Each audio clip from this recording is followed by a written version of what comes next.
Right. Don't make me tell all these folks who you are. Don't make me tell them who you trying to be. Flexing and talking like you really hard. I'ma be laughing about this in my sleep. I know the fake and that's what you give. I know the bank and you not the bill. I know the pride and I know the pill. Whatever you swallow when it wasn't real. I keep it solid like I am a fish. Look at my shot, it's all in the wrist. Don't do the talking, I do not snitch. But I'm in the game, you must be the glitch. What's up, everybody? And welcome to another good podcast of the good, the bad, the troll, and always the conscious.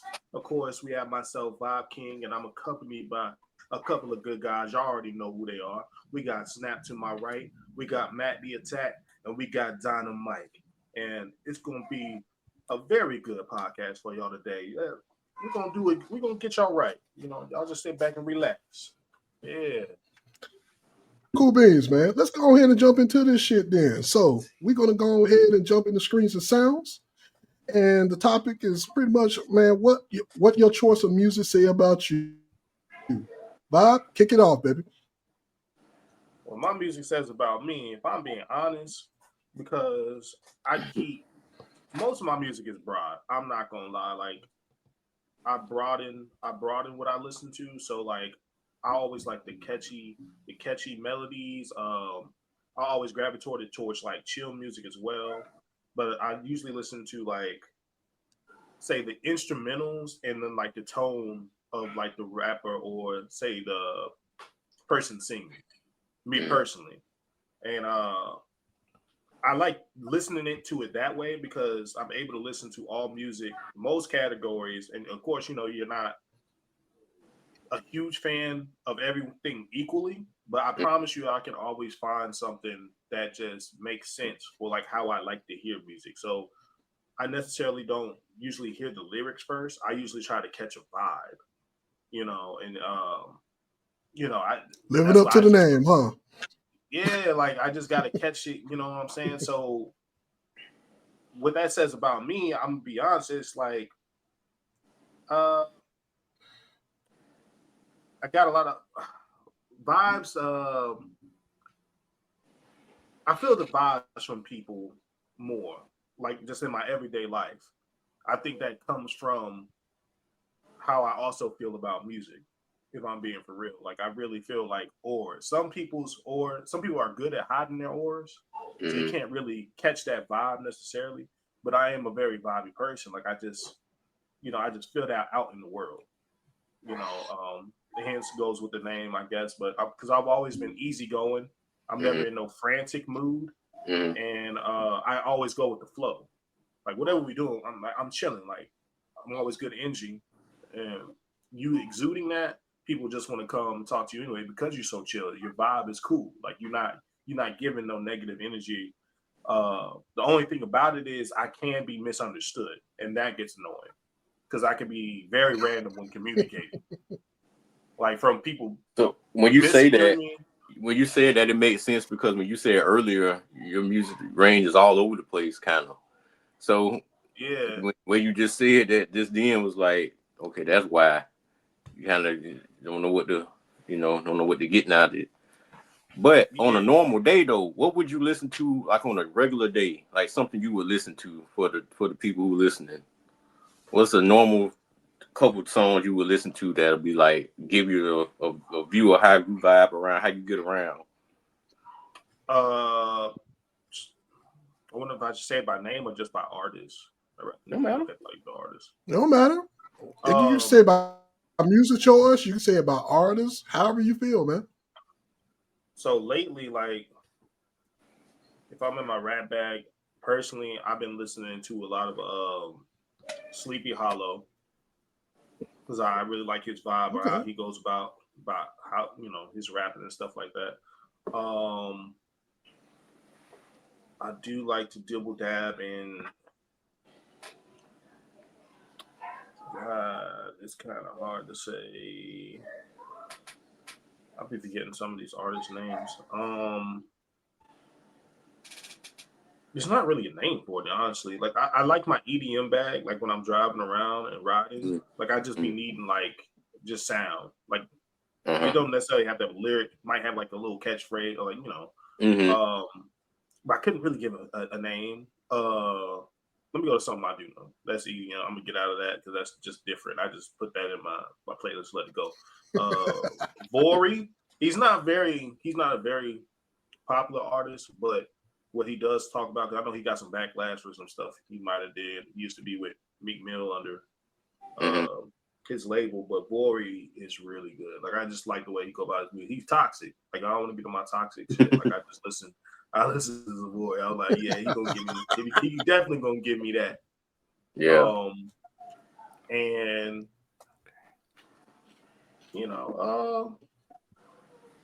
little deal with that. Little Russ. I just name off some names. A little Russ, a little Kevin Gates, a little Drake. Rock me too. Yeah, Rock. It's just all old school stuff like The Fray, The Killers, Panic at the Disco. Like all, it's a variety of shit. I ain't even get into the country bag, but it's sporadic. Like I just be listening. I can't listen to one genre of music for too long. Mm-hmm. I don't know why.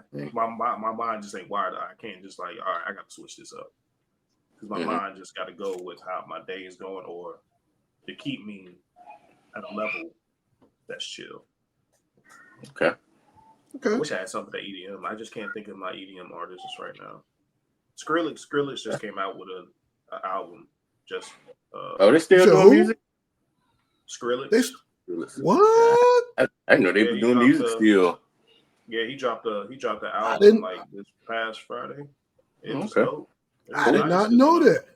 They thought he had a little catchphrase like, "Oh, Skrillex is dead." Like he ain't nice with music no more. He kept putting that like in the front of like some of the songs or like little cuts. Mm-hmm. But he had about, I think it's about 30 songs on there. Damn. Nice. Damn. Oh shit. Okay. Yeah. Damn. Boy been in the lab. Okay, bet.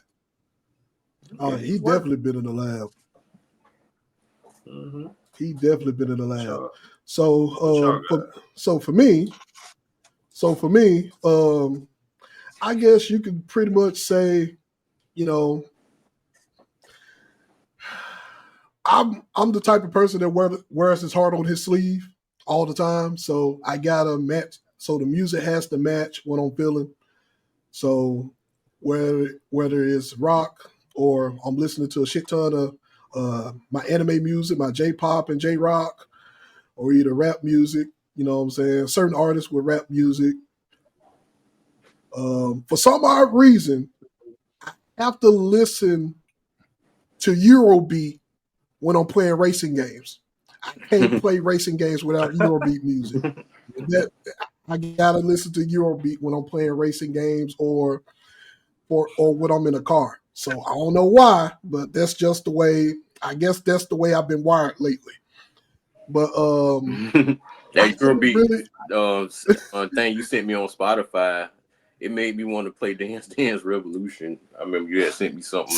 You talking about the Eurobeats. Yeah, man. The Eurobeats be jamming, bro. They be jamming, man. And most of the stuff they be dropping, it does make you want to play Dance Dance. And some of the shit make you want to race. So shit. You get into racing, man. So I missed the fuck out of Dance Dance Revolution. I missed Dance Dance Revolution, man. DDR was the bomb. But yeah, man. So you'll catch me most likely. Me and Mac, we pretty much share rock and roll most of the time. So we go back and forth, even though he disagreed with some of my artist choices.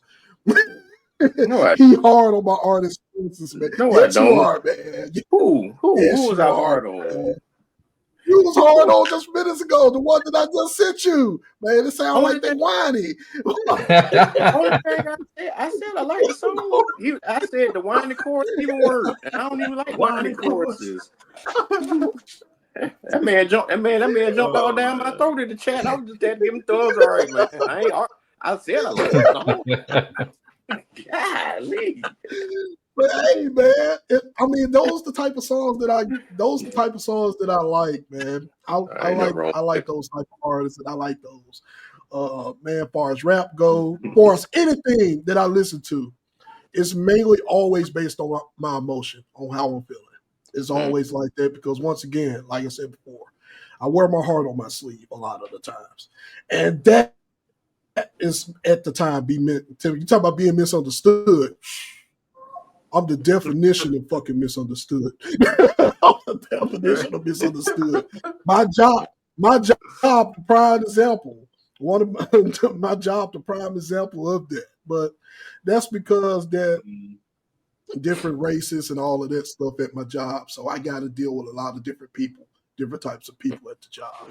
So that could be the reason why I'm misunderstood a lot. Or, you know what I'm saying? My tone might come off as aggressive, but I don't be trying to be aggressive. I'm just being real and upfront about it. I'm not sugarcoating shit. So that's just the way it is. That's just the way it is. So but I'm not gonna name a shit ton of artists, y'all, because I'm not gonna name a shit ton of artists because it's a lot of different types of music that I listen to, especially when it comes to rock and my Japanese. I'm telling you, I probably listen to more. I'm not going to sit up here in front. I listen to more anime music than any other regular music. I'm gonna just be fairly honest about that. I still do. It's been like that for years. Not to say that I don't. Not to say that I don't like rock and roll. Love rock and roll. Love rock and roll music, especially classic rock. Will always listen to classic rock. My rap music. It has to be certain artists that I have to listen to. Been into nerdcore lately, man. The guys they be rapping about anime stuff. So been listening to them. They've been cooking. Man. All them guys been cooking, man.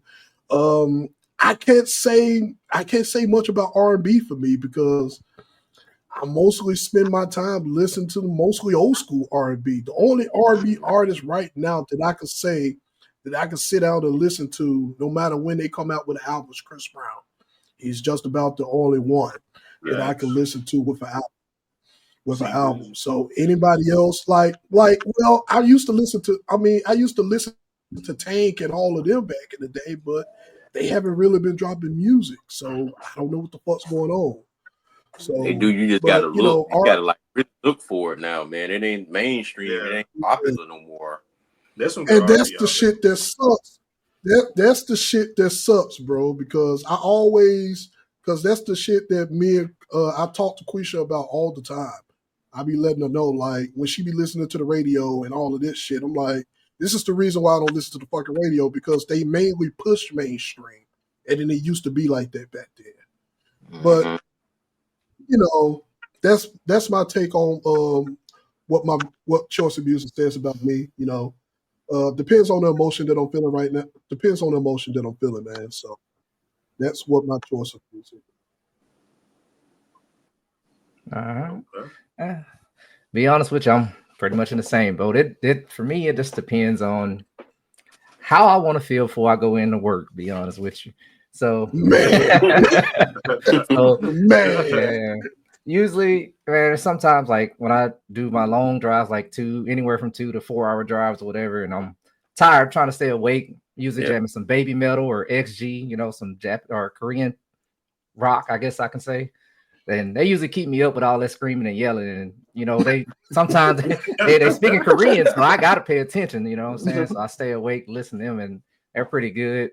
As far as, you know, me just going in on a regular day, it depends. Like I usually listen to I guess I would say maybe up tempo type country. I'm like Jelly Roll and King Jerome and all them. That's what I listen to mostly. You know, it kind of gets me not too hype, but you know, just that subtle tone where I'm like, all right, I can go to work now. I ain't trying to, you know, get into it with nobody. You know? You know what I'm saying? And I mean, so and then like sometimes we got meetings at work or whatever. And I know, man, in my job, it's everybody's job though, man. These people be tripping, so I got to get in that mode, you know. So I got my rap going, you know. I got, you know, Kevin Gates, you know, he gonna act wild, so I gotta get in there with them boys. I got Kevin Gates going. I got let's see, Toby Nguigwe. Hey, he's pretty good. That dude there, he give me hype, so I'll be ready to, you know, pop off if somebody say the wrong thing to me, you know. And as far as, you know, when I'm around the house, cleaning around the house, I got blues playing. I used to mess with my dad all the time. Man, I don't know why you listen to this stuff, Daddy, but man, now Different. blues music, we man. all used to be like that, bro. We all And used to be like that. man, now I see why you listen to it.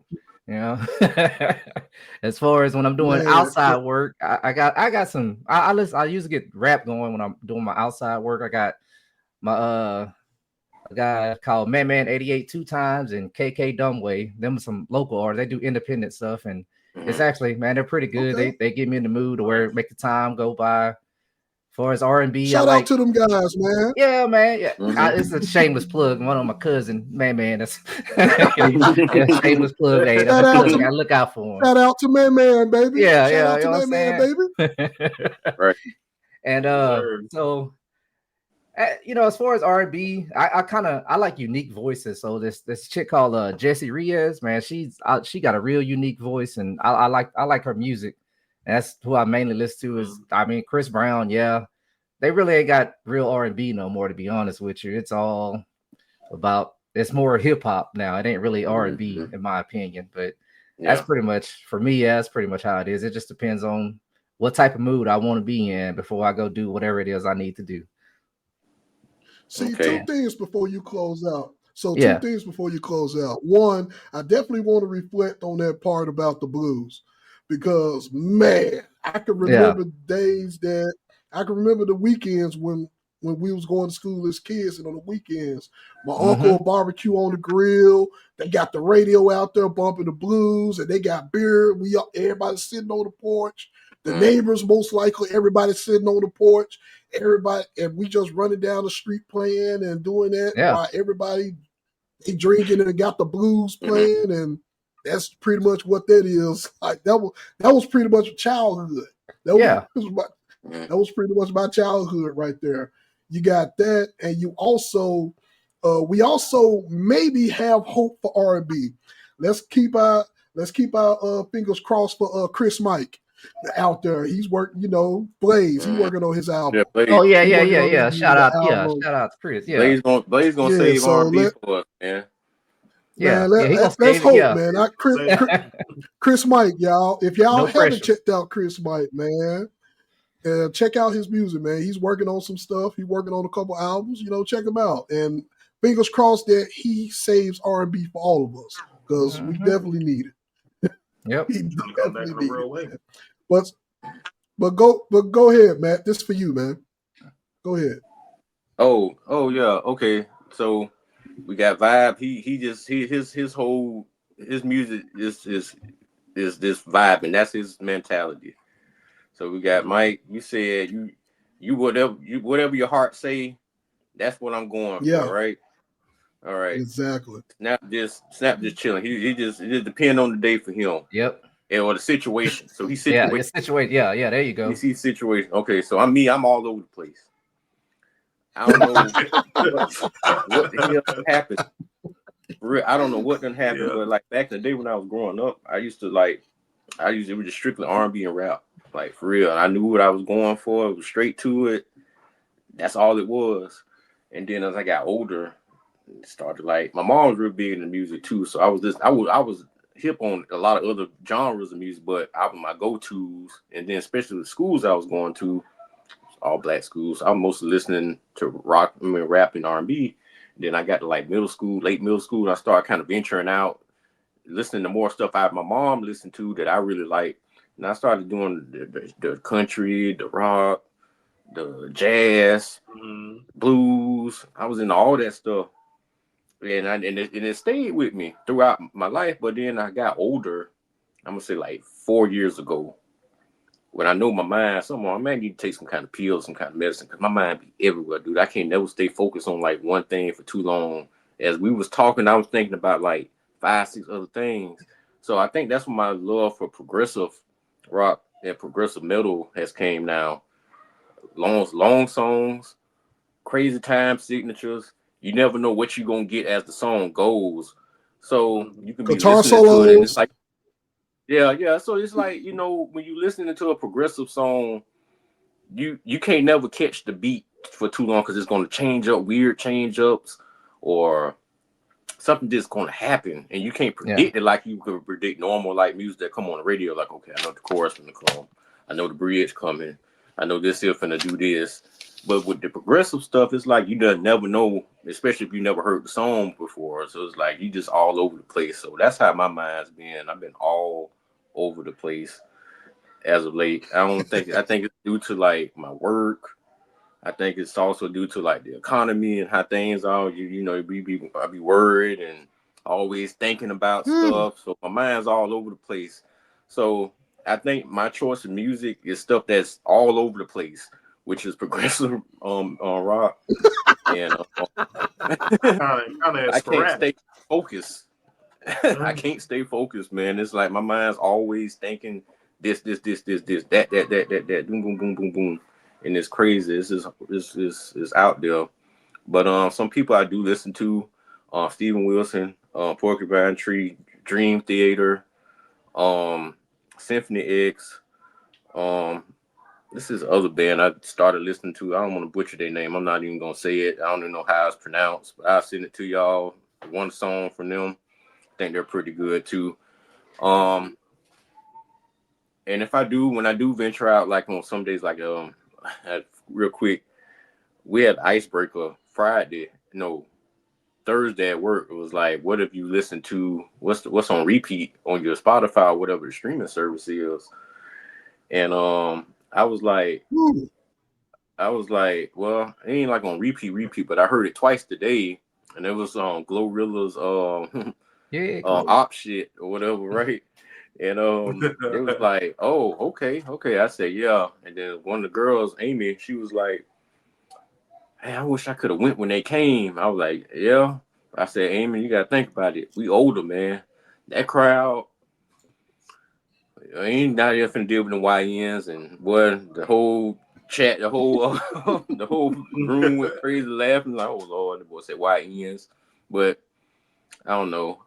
It's hard for me to like really get into R&B nowadays. If it's not Usher or like y'all say Chris Brown or like kind of like local people. Some of the female artists are pretty good, but the guys, it's tough, man. I miss the old days when we had groups, R&B groups, male groups that used to sing and stuff, man. The Drew Hills, the Jagged Edges, the Boys to Men, good music, man. You can make love to, or think about making up to your woman too, or just put you in a good mood, like music. We don't have that no more. Oh, that's that baby making music right there. Yeah, man. Yeah, we have hitting reset button music or something. Hey, whoa. Whoa,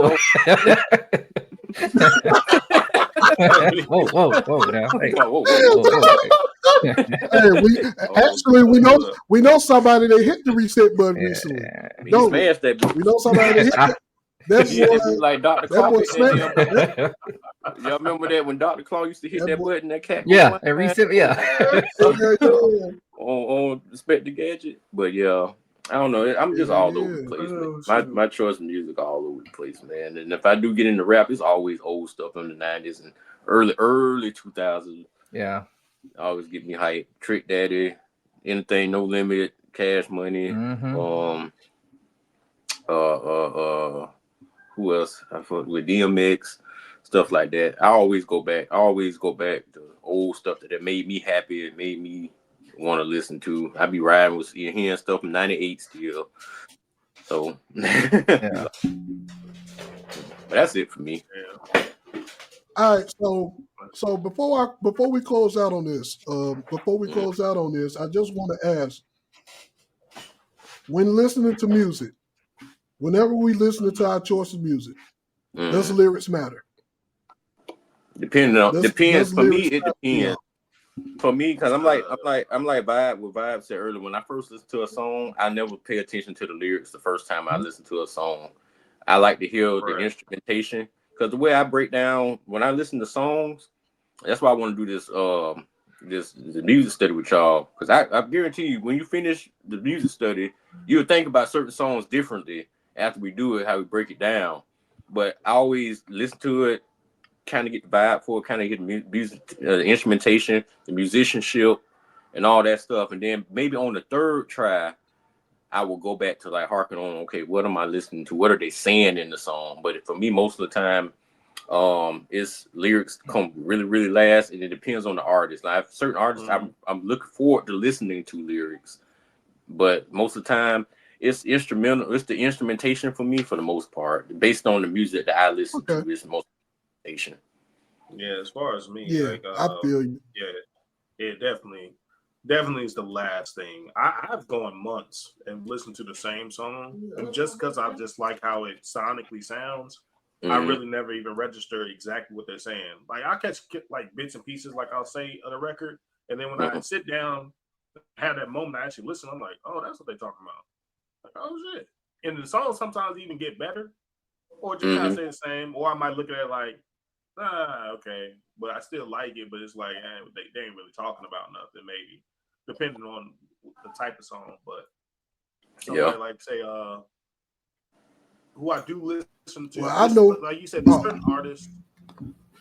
There's certain artists that I do just off the rip, kind of listen to what they say, just because I like how they get in their bag. For instance, like Kevin Gates, like his song "See Me," I have it on repeat because it has a rocker feel, but it's him rapping on it. So the instrumental is like a guitar going. And I'm like, oh shit, and it got a good like tempo to it. But he be talking his shit. Like Kevin Gates he be talking his shit. I'm really becoming a fan of him lately.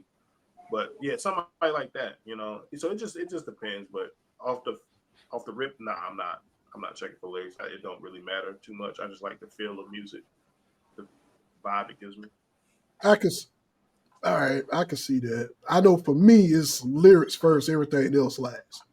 That's just how I've always been. Because if they ain't talking about shit, if your lyrics ain't saying shit, then I don't give a fuck about what the song is. And that's just me. It can have a good vibe to it and all of that stuff, but I know, like, I would say the instrumental part for me is probably second or third, but lyrics above all for me. That's just my take. But I like Snapp, groups. you got anything to add?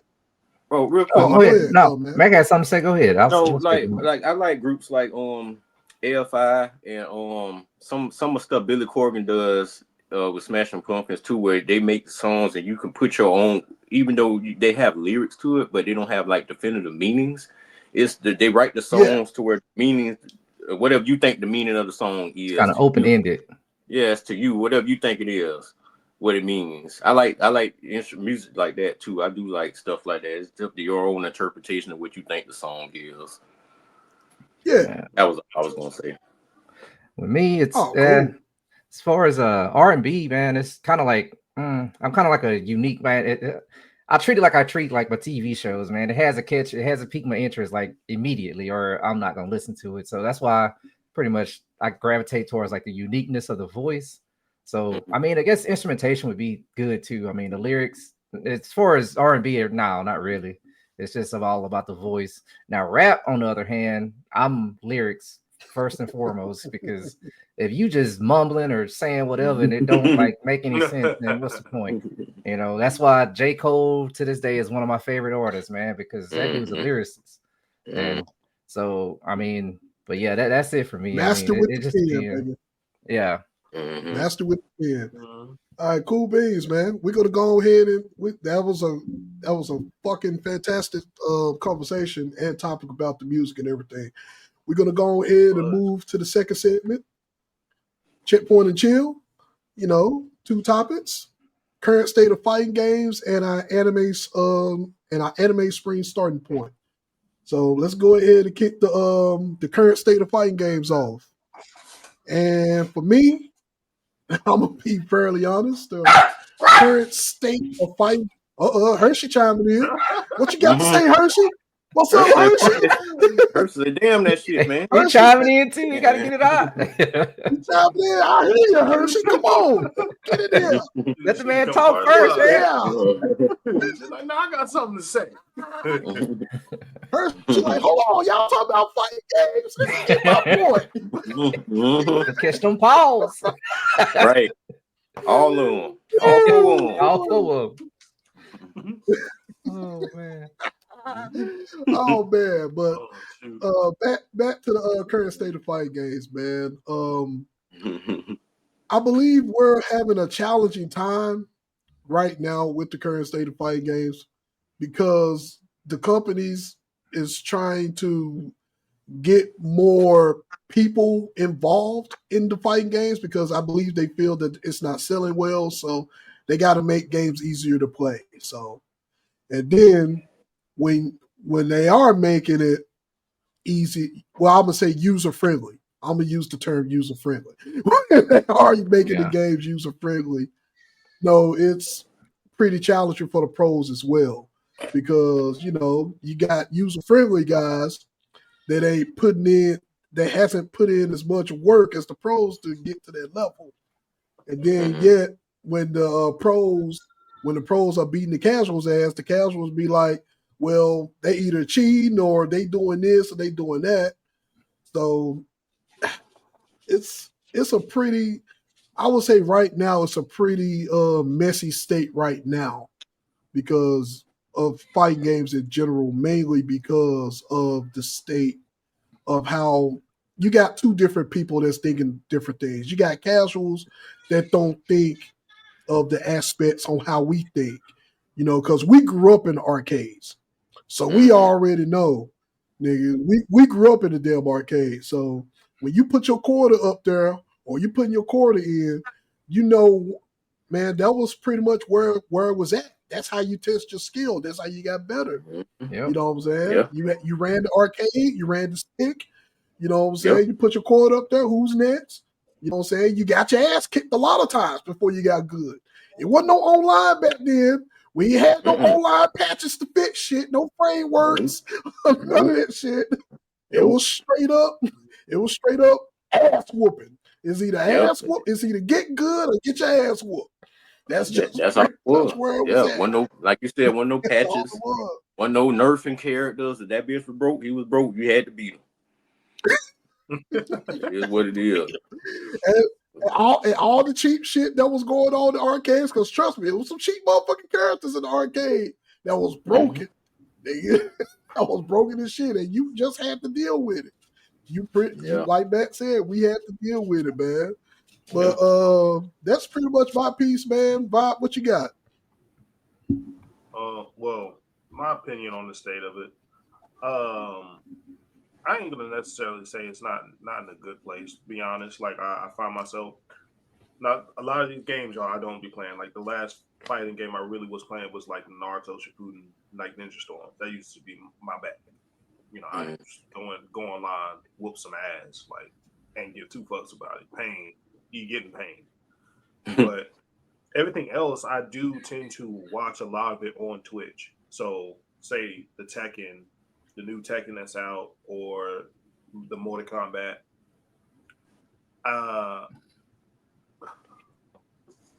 It's not in a bad place, but I do see less and less people playing the game though. So I don't necessarily know if that really means it's not going in the right direction. Because I know when Evo or big events come around, everybody's still going to tune in. And you're going to see the same names there that's always been there, unless you get that surprise person that comes out of the blue. And that's always cool to see. No, we've been getting surprised people lately, though. We've been getting some surprise people lately, man. And they play unique characters, so like it's interesting to see somebody playing something that's not off the cuff, like just the usual. Like, oh shit, like, oh, they kicking ass with this character. It's always good to see those moments, and sometimes the new characters end up winning the tournaments. It's wild, but it's a weird thing between fighting games and then team play games, because you have those people that will just play fighting games, but I think what's happening is people just get probably bored because not a lot of their friends are going to sit there in the lobbies and just go every once in a while. But I think more people just gravitating towards team play games. So I don't know if that's a struggle or like they're not putting enough into these fighting games to keep people interested. Like, say, I don't know if it's like a costume thing or character thing or what they can really do. But I don't think it's in a bad place, personally. I don't think it's the next. I see the team aspect of that. I see the team aspect might be coming to play of that, but I believe, in my opinion, casuals don't want to work hard. They don't want to work hard when they play fight games. They don't want to put in the work. Like even when you play certain games like that, you know what I'm saying? You got certain games with learning curves, and certain games with learning curves, certain characters with certain buffs and certain nerfs, and you got the casuals that mainly not real fighting games, and even some pros that start doing this too, they'll just stick to this one combo and that's it. They'll stick to they'll get in their bag and they'll stick to like one or two combos and that's it. And you know what I'm saying? That's really not it. That's not it. You know what I'm saying? Playing a fighting game is supposed to be like it's like when you're playing against someone good, it's almost like sharpening your mind, playing a game of checkers or chess. You know what I'm saying? You're trying to figure out the next move, or you're trying to guess the opponent's next move. That's how I feel when I'm playing about fighting games. But I cut you off on that, but that was my fault. I just wanted to get that point off. No, you're good because it gave me a thought. You know what it is probably for me too, like you said, because people don't want to sit there and learn the game, because with these fighting games, it's a lot different than say the Naruto's, or I'm not sure how that new Bleach may be, where they dubbed it down to where it's simple for everybody. Everybody can get all their combos off it. With the Mortal Kombats and like the Tekkens, you actually got to be a consistent person of pushing buttons. Like when I play fighting games, I got to put if I'm playing on Xbox, I got to put the Xbox controller down and play it like that. Like I can't even play it in my hand with my thumbs on the thumbs. Oh, you need an arcade stick, baby. Arcade stick, baby. I can't play it like this. I got to put the controller down and play like this because you a claw player? You got to be very consistent. I do that with certain things. Because you'll get fucked up. Like you keep messing up the combo, and I think it frustrates a lot of people that aren't consistent with just consistent button pressing. I play Marvel's Capcom 2 like that with the claw. You was doing it. I play more Marvel's Capcom 2 like that. Yeah, it's just I think that's probably a little bit of what it is, and that just frustrates people. Like, man, but you could just hop on Naruto, and all you gotta do is push different directions on your analog stick, and then all the moves is off the B button, and then all you gotta do is worry about throwing your supplies or doing your ult or using your clones. It's like a dubbed down version, but this makes it fun for everybody because everybody can get to that level a little bit. Like faster. You got a chance. Everybody has a fighting chance. Yeah, Tekken, Mortal Kombat, you can fucking forget about it. Naruto got some tech in it though. Yeah, to be real good at it. Naruto and most anime fighting games or some anime fighting games got some tech in there. It's just that you actually have to, you know what I'm saying? You have to actually sit down and learn it. You know what I'm saying? It's tech in there. You just got to learn it. It's just that most people feel like they don't have the time to learn it. So they just going to go to their favorite follower or streamer. They just going to go to their favorite follower or streamer, just copy and paste their combos that way. That's pretty much what it is. It's the same. It's the same in Yu-Gi-Oh! How motherfuckers copy and paste decks. Yes, I'm calling you out. I'm calling you motherfuckers out. Yes. You motherfuckers that copy and paste decks. Yeah, you copy and paste decks. Don't have no fucking skill. Just, hey, I'm going to go follow my latest streamer and learn from them without trial and error. I guess I'm too old school for that shit, though, because I solely believe in trial and error. I believe in trial and error in every damn thing. Fighting game shit. I was just getting my ass kicked a few minutes ago on Pocket Braver when me and Mac was playing. Learning the game. I was getting my ass kicked in. But I finally found a couple of characters that I'm working with. Yeah. You know what I'm saying? I found a couple of characters and I'm like, all right, I'm cool. Okay. I need to go ahead and head to the dojo with them characters and I'll be okay. You know what I'm saying? A lot of people, just like in real life, they don't want to take that ass whooping. You got to take the ass whooping to get better. You got to. You got to take an ass whooping to get better, man. That's just what it is. Bob, you got anything else, man? You got anything else before we go ahead? Before Snapp go with his? Oh no, yeah, he can go ahead. All right. I'm pretty much in agreement with all of y'all. Like it's, I'd like to get. I mean, man, fighting games. It's. I guess now they're kind of gravitating. I guess more towards casual, And I'm gonna take the term Street Fighter, use the modern controls, man. I honestly I don't like it. I don't like it because you know you got people like us that put in all the hours and everything of learning the actual controls, and then for somebody just to push one button and down on a D-pad to do the same combo it took you weeks to learn. It's just, I mean, in my opinion, if you're gonna do it like that, like reward the people who do it the right way. Like the modern controls shouldn't do as much damage as me actually putting in the actual inputs. Exactly. And I just to me that I don't understand that at all. And man, as far as like in other games, let's say when they bring your favorite character out that you ain't seen in a long time, they bring them out, but yet they change the whole play style of them. They don't even feel the same no more. I'm like, man, why do this? It just, to me, it don't make any sense. They took away my whole button character. I'm still upset about that. I don't see them no more. This is, man, they gravitate more towards the freaking easy players, man. The people that don't, like I said, that don't want to spend the time. But you should reward the people that put in the time, though, in my opinion. And, yeah, I just don't understand it. But yeah, that's all I had to say, man. It's just, man, reward us for putting in this work. But I'm also gonna touch on I'm glad you said that iron sharpens iron, Mike, that little comment, because man, that's why I play against you and Mac, man. Man. I don't mind losing. I mean, to me, hey, just put me in the Dragon Ball world, man. I'm a Saiyan, man. I'm gonna get stronger each time I play you. So I don't mind losing. I trust me, I've bested some of them, so I'm good on mine. And I miss my little partner Nick, you know what I'm saying? Oh, Slick Willie, man. We used to do it out on Killer Instinct. Oh, Shin Kick special, man. Yeah, man. It's just we spent it's still a good time, man. Always had a phrase. He had a phrase, boy. If you don't like it, not that. Oh yeah. If you don't like it, stop it. Yep, if you don't like it, stop it. And then we started stopping it.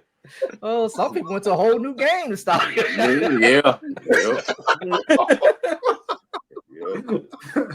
Oh man. All right, man. We say the best for last. We say the best.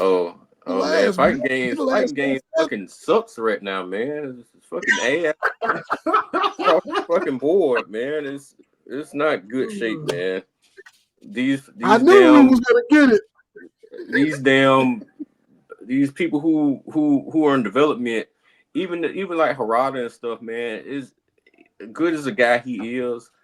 That money changed everything, bro. That shit ain't selling or doing what these developers want it to do.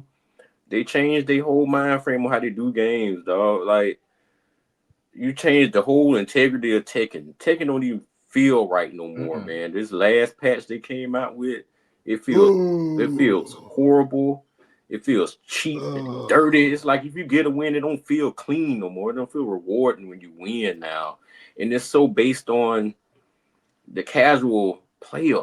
Like, okay, it's ways to make, like Snapp said, you can make casual players want to play the game. You can give them the easy combos or modern controls, but make that shit do 10% damage. Don't give it the same damage count as a regular person doing the move would have. Street Fighter 6, that game to me still feel like it got 8 characters on it. Why are they taking so long to bring characters out? Why are they taking so long to bring costumes out? The drive gauge, it had a little tech to how you had to do that gauge. Casuals got mad. Oh, it's too hard to do. Oh, we're gonna make it 2 buttons now. Thank you. Oh, make it easier for them. Make it easier. But it changed the game up. So you made it to where everybody's doing it now. It's not like a skill thing. Anybody can just pull it off now. And it's not cool. It's not cool. It's not rewarding as a fighting game player. You play against somebody, you feel like, I know I'm better than this guy. Or I know I should have won this. It's not rewarding as a player no more because it's making everything accessible, making the things too easy, and they're giving these people who whine and cry what they want all the time. And the industry need to fucking put their foot down one day and say, fuck it. I made the character like this. Deal with it. I made the game like this. Deal with it. If the character cheap, deal with it. If it sucks, deal with it. Find a way to make the bitch better. We had things back in the day. We couldn't change how the fuck Street Fighter 2 in the arcade played. We couldn't change how Mortal Kombat 2 played. We couldn't change how Samurai Showdown played. You got hit 2 times the wrong way. Your ass was dead. Oh, man, that's not fair. Now dead they to change hey, it. the old school Samurai game, the new Samurai Showdown is almost kind of like that now. The Samurai, the newest one, the most up to date one, is almost like that now, man. It's still a good game. It still is. Damn show is still good, bro. It just sucks, man. It sucks because it's so predicated to making stuff easy for people. They want to do this casual thing. They do casual. They worry about the casual so much that they lose track on the people who really buy the game, the motherfucking hardcore fans. Yep. Us who like to play the game, who want the challenge of the game, who don't mind losing. I don't mind losing. That's how I'm gonna get better. I don't want to fucking just beat, win. I'm not getting nothing out of this winning. I have to lose too to get better. I have to be in a room to get better, and I'm not a practice type person, and I can't do these. I'm not in the frame rate, data rate, and all this rate stuff. I can't be in the practice arena for more than 5 minutes before I'm be like, all right, I'm done. I have to play a real person because me just fighting something that can't fight me back. I don't get nothing out of this. So I don't know, man. It's a bad state, man. Mortal Kombat 1 is fine. It got better, but they're not supporting the game no more after this last patch. So it's pretty much done unless they just change their mind. Like they waited to the very end of the game to get better. I don't know. Wait a minute, no more characters or nothing? No, I ain't gonna do no more characters or nothing. That's it. Nope. What? Because it still sold more than any other fighting game out, but they didn't get the sales that they wanted from the previous one, and plus WB going through all this shit with getting bought out. I heard about that. Yeah. So it's Mortal Kombat was in a tough spot for us about a year and a half, and now they finally doing right. And that's another game. They took everything fun from Mortal Kombat, like all the team up modes, the fucking towers, ways you get costumes. They added that one mode. Only got one mode on the game, and that mode fucking sucks. Yeah, it sucks. You can't do nothing. You can't do nothing but play that or play online. Mortal Kombat 11 and 10 and 9 had a bunch of different modes you can play, and they just stripped it down, made it naked, man. So I don't know. Yeah. I don't know. I think it's in bad shape, man. They need to stop. I know they want to have people gravitate that's casuals, and I understand trying to make it easier for casuals, but then they got to really think about this, man. Once the casual play the game for a few minutes, they're gonna put it down. Yep. It's just cheap sale. It's just a cheap sale because your long-term fans gonna continue playing that game until the new one comes. That's why they had these Evo tournaments. That's why fucking Street Fighter 5 was in tournaments all these years until 6 came out. Dragon Ball Z Fighters all the way until they're still going. Those are your hardcore fans who are still playing the game 4-5 years later.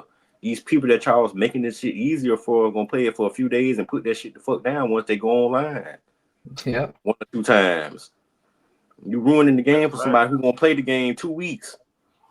So that's bullshit to me, but it is what it is. Tell us how you really feel. No, go ahead, Snapp. I said, Mac, tell us how you really feel. That shit fucking sucks. Hey. Real quick too. That fucking Bleach game is fucking great, but they did some stupid ass shit. Yeah. What the fuck are we doing with 2-player lobbies? I was about to address that. You took. Yeah, they got broken characters and everything. The Bleach game is fucking phenomenal. That's probably the best. That's probably one of the best anime fighting games that they did. Because every character on that Bleach game, one, is unique. Everybody got their own play style. It pretty much stayed true to the anime. Everything about that game is great. But, like you said, 1-player, 2-player lobby shit. Dumb. Dumbest shit ever. I think that right there, they're building towards that Evo tournament mode. There's only 2 people head to head. That's fine. that's fine, but get us a damn lobby. Yeah, Get us I a agree. damn lobby for Bleed. Yeah. Get us a damn lobby. And also, one last thing before we close out on this shit. All fighting games, moving forward, any creator, any developer that is listening to this, moving forward, all fighting games, there's no reason for no fighting game to be cross-play, cross-platform, and on all platforms. Ain't no reason, ain't no excuse for it. All fighting games need to have the rollback net code, cross-play, cross-progression across the board. Ain't no excuse for it. There's no fucking excuse for it. Invite to lobby. Oh wait, you don't like the what world you're going to? What area? What lobby? Which room? No, you know, like, hey, you got to go to North America too. Then lobby 15, and lobby 15 and room 10. Yeah. Room 10. Yeah. Let me know if you need to write it down. Yeah. What are we doing? Oh, man. What are we doing here? On that note, man, we segue, man. Why we talking about fight? Vibe, you got something? Go ahead. Oh no, I think he's about to go to it. I think we talking about the anime stream or no? That was you was going to, or are you going something else? Yeah. Right. We was about to definitely segue into the starting point, to our anime spring starting point, man. Spring anime finally started and kicked off, and so far, man, it's been pretty good. I mean, watched a couple, watched some with some episodes, man. It was pretty good, man. I saw the first episode of Lazarus the other day. Snapp. That shit got a Cowboy Bebop feel to it, man. I told you. It got a Cowboy Bebop feel to it, man. It's pretty good. All the rest of the shows, man. The Unaware, Atelier Meister, that's going to be funny as shit. That anime is going to be funny as shit. I recommend everybody giving that a watch. Man, it's a lot. Fire Force, the third season, that kicked off great. But I gotta say, nobody's kicking it off like Windbreaker. Windbreaker, first 2 episodes. Hey, that first episode, them boys marching, man. They ready. Hey, Chef's Kiss. Them first 2 episodes, Chef Kiss, man. Chef's Kiss. And not to say like tonight. And you know what I'm saying? Devil May Cry. You know what I'm saying? They did good with the Devil May Cry. A lot of people shitting on it because, well, you got some people shitting on it because they missing certain aspects of the game. But outside of that, it's still a great fucking anime. And this is the closest that this is the closest and best Devil May Cry anime that we had. This is way better than the first Devil May Cry anime that we had, back in 2000 or something. Mm-hmm. This is way better than this one. So I'm looking forward to season 2 if they do it. They are. So it's greenlit.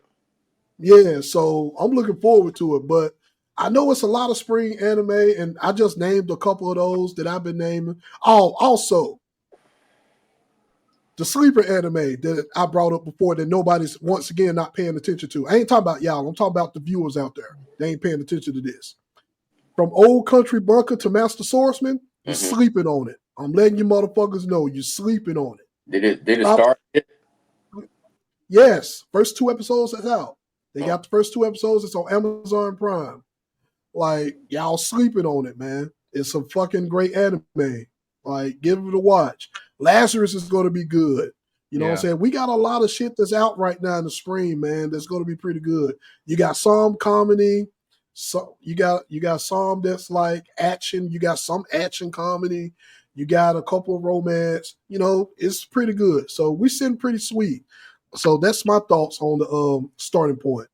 That's my thoughts on starting point. Bob, you started on anything or anything that stuck out to you? I do have a few of these written down that I am going to get into. I've been gone, so the only one I did get to watch was Fire Force, the new season. That was fucking awesome. That was fucking awesome. I like it, but like, I was like, I gotta go back and watch it when they dub it through. I haven't read the anime or anything, so like, I don't know how I feel. I like the episode. Don't get me wrong, but I don't know how I feel about how I think her name is Hamiya, the puppet chick, the mind control chick. Yeah. Crown on her head. Yeah. How on the very first they just had spoiler alert. I'm sorry, I don't mean to spoil too much. I ain't gonna say too much, y'all who haven't watched it yet. But how she mind controlled a certain person that's important in the series, and I just didn't understand that. I was just like why is this the way we're going with it? Because I thought it was going in a different direction, but I guess they're getting off from how season 2 went. I don't know. But I'm here for it. But it just threw me. That whole I was like, what is going on with that? But that's all I'll say on it because I don't want to spoil it for nobody that hasn't quite watched it yet. Again, I gotta dive into Windbreaker, so I'm glad you mentioned that one. I got that one on mine. I'm really curious to see how My Hero Academia Vigilante is going to be. It looks fun. The first episode is actually pretty cool. The first episode was actually pretty good. It was a good first episode. Because that whole universe, we were asking for that as fans, and I'm hoping they're doing it justice. So if you're saying that it did good, I believe it. Yeah, first episode was pretty interesting. First episode was pretty good. Okay. Yeah, definitely want to check that one out. I seen another one. It looked cool. The beginning after the end. I want to give that a try. That one's I will say no, it's not. No, it's not that. It's not that. It's being shitted on. Mainly because it's being shitted on because you got certain people that don't like the art style of it. Or you don't like, or you got certain people that don't like the way it's starting off. But to be fair, and a lot of people don't know this, the beginning after the end was out longer than Jobless Reincarnation. So it's pretty much like Jobless Reincarnation. Yeah, beginning after the end has been out longer than Jobless Reincarnation. It's just that Jobless Reincarnation got the green light first, and now we're getting the beginning after the end. And now we're getting the beginning after the end. The only thing that I want people to do. No, go ahead. No, I was gonna say I can almost see the similarities when I was like looking at it and reading on it. I was like, oh, this kind of sounds like it is, and I just want people to give it a fair shake, or like give it a fair watch before you judge. Like, come on now. We saw shows that got weird animation all the time, but they still turned out to be good. Like, for example, Yaiba on Netflix, the Samurai Legend. That got crazy looking animation, but it's an actually good fucking show. It's actually pretty fucking good, and it's a lot of fun. It reminds me a lot of Musashi Fast Fencer, the video game, the Musashi Samurai Legend video game that Square Enix had back in the day. Yaiba kind of reminds me of that. So yeah, I just wanted to bring that up about beginning after the end. Give it a fair shot first before you judge. And if you don't like it, then okay, it's not for you. If everybody don't like it, then you know what I'm saying? Yeah, it is what it is. It might be cool. It might be something cool like the artwork like Tower of God or like Demon Slayer. Like it just came in with some new shit. You like, oh damn. But my last one I just had on here because there's a lot. Like you said, there's a lot. They dropped a lot, so we got a lot of stuff to watch. Thank God. It's a long title. I am an evil lord of an intergalactic empire. So, that is funny. Wait a minute, hold on. I'm gonna have to add that one. That sounds like my type of stuff right there. It looks interesting. Hold on. Hey, yeah, I can tell boy, boy, that one is going to be very hilarious. And I'm gonna tell you right now, Mac, This protagonist ain't shy worth for he ain't shy worth for damn. Oh man, he one of them. He ain't shy worth for damn. He a kid, but he ain't shy worth for damn. So it's a nice isekai comedy. It's a nice action isekai comedy. So it's going to be pretty good. It's definitely going to be pretty good. So give it a fair shake. Yeah, the Evil Lord in Space, Tim. I know what you're talking about. I already know which one you're talking about. That was going to be funny. That was going to be hilarious. When you said it, I thought about Spaceballs. Oh man. Hey, you said it was. I thought about Spaceballs, man. You know what Spaceballs is? I'm not familiar, but it sounds funny. I knew it. You need to check out Spaceballs. It may not hold up, but actually it probably does hold up. Check it out. Spaceballs still hold up. It was Spaceballs was like a spoof on Star Trek. I mean Star Wars. Yeah. Star Wars. Yeah, it was like a Star Wars parody. It was like a Star Wars parody, man. It was fucking awesome. Mel Brooks, love you for creating that, and all the rest of your films too. Mel Brooks was a fucking genius, underrated genius, boy. I don't know why they just don't redo Air Gear. That's random as fuck. But it's not random because I think we need to save that for a podcast topic because I think do we got a conversation topic that we talked about animes that we want remade, Mac? I think we do. Yeah. So we got that as a podcast topic on. Yeah, on we the got one episode. coming. Yeah, so we got one coming discussing it, Tim, because man, it's a shit ton of anime that needs to be remade and needs to be remastered. And I'm gonna bring up one that everybody didn't watch and I think it's being remastered now, but I'm not gonna bring it up on the podcast. I'm gonna save it for that episode. But that's just my take. I want to save it for the episode. All right, Snapp, what you got? I mean, y'all already touched on Lazarus and what is it, Windbreakers. So I'm gonna skip on those, but I'll check those out. So there's one that I've been watching, man. If it keeps going the same, it's only the first episode, but if it keeps going the way it's going, man, I think it's gonna be one of my favorite animes going on, man. That a brilliant healer's new life in the shadows. Oh yeah, man! Look. Yes, I've seen that. Yeah, it's good. And it was crazy. Is like I've been on my little hospital doctor kick lately, so this anime just falls right in line, man. This dude, he's in he was in this I guess in this guild, and they got up there real high, so they were like, oh, we're kicking you out. I mean, we don't need you. We don't need no healer no more. And so they kicked him out, and so basically now he didn't start at this little unlicensed hospital in a haunted house. So, man, hey, it's good though, man. Got a little. I didn't think it's gonna have comedy in it, but it has a little comedy in it, and like some of his healing abilities, he's like one of the strongest healers. Because he didn't do the healing class because he's unlicensed. Yeah, he's unlicensed, so he didn't know all these other healers don't have the abilities he has. Like he can regenerate stuff and everything. He like cut your body or cut your arm off and regenerate it. Nobody even seen this before. He's like, really? You sound like a Miami doctor. Yeah, plastic surgeon. Hey, man. Hey, Mac. If they had him as a BBL doctor or any type of doctor, he'll be great F license. Yeah, he'll be great F license, boy. This man literally cut off the chick. He cut off the chick arm. Mm-hmm. Literally cut off her arm. He rebuilt her bone. Yep. The flesh, the veins, nerves, yep. The skin, the nerves, all of that shit. He regenerated all of that. And I was like, oh yeah, this nigga a problem. Hey, well, what's funny about it is like, oh man.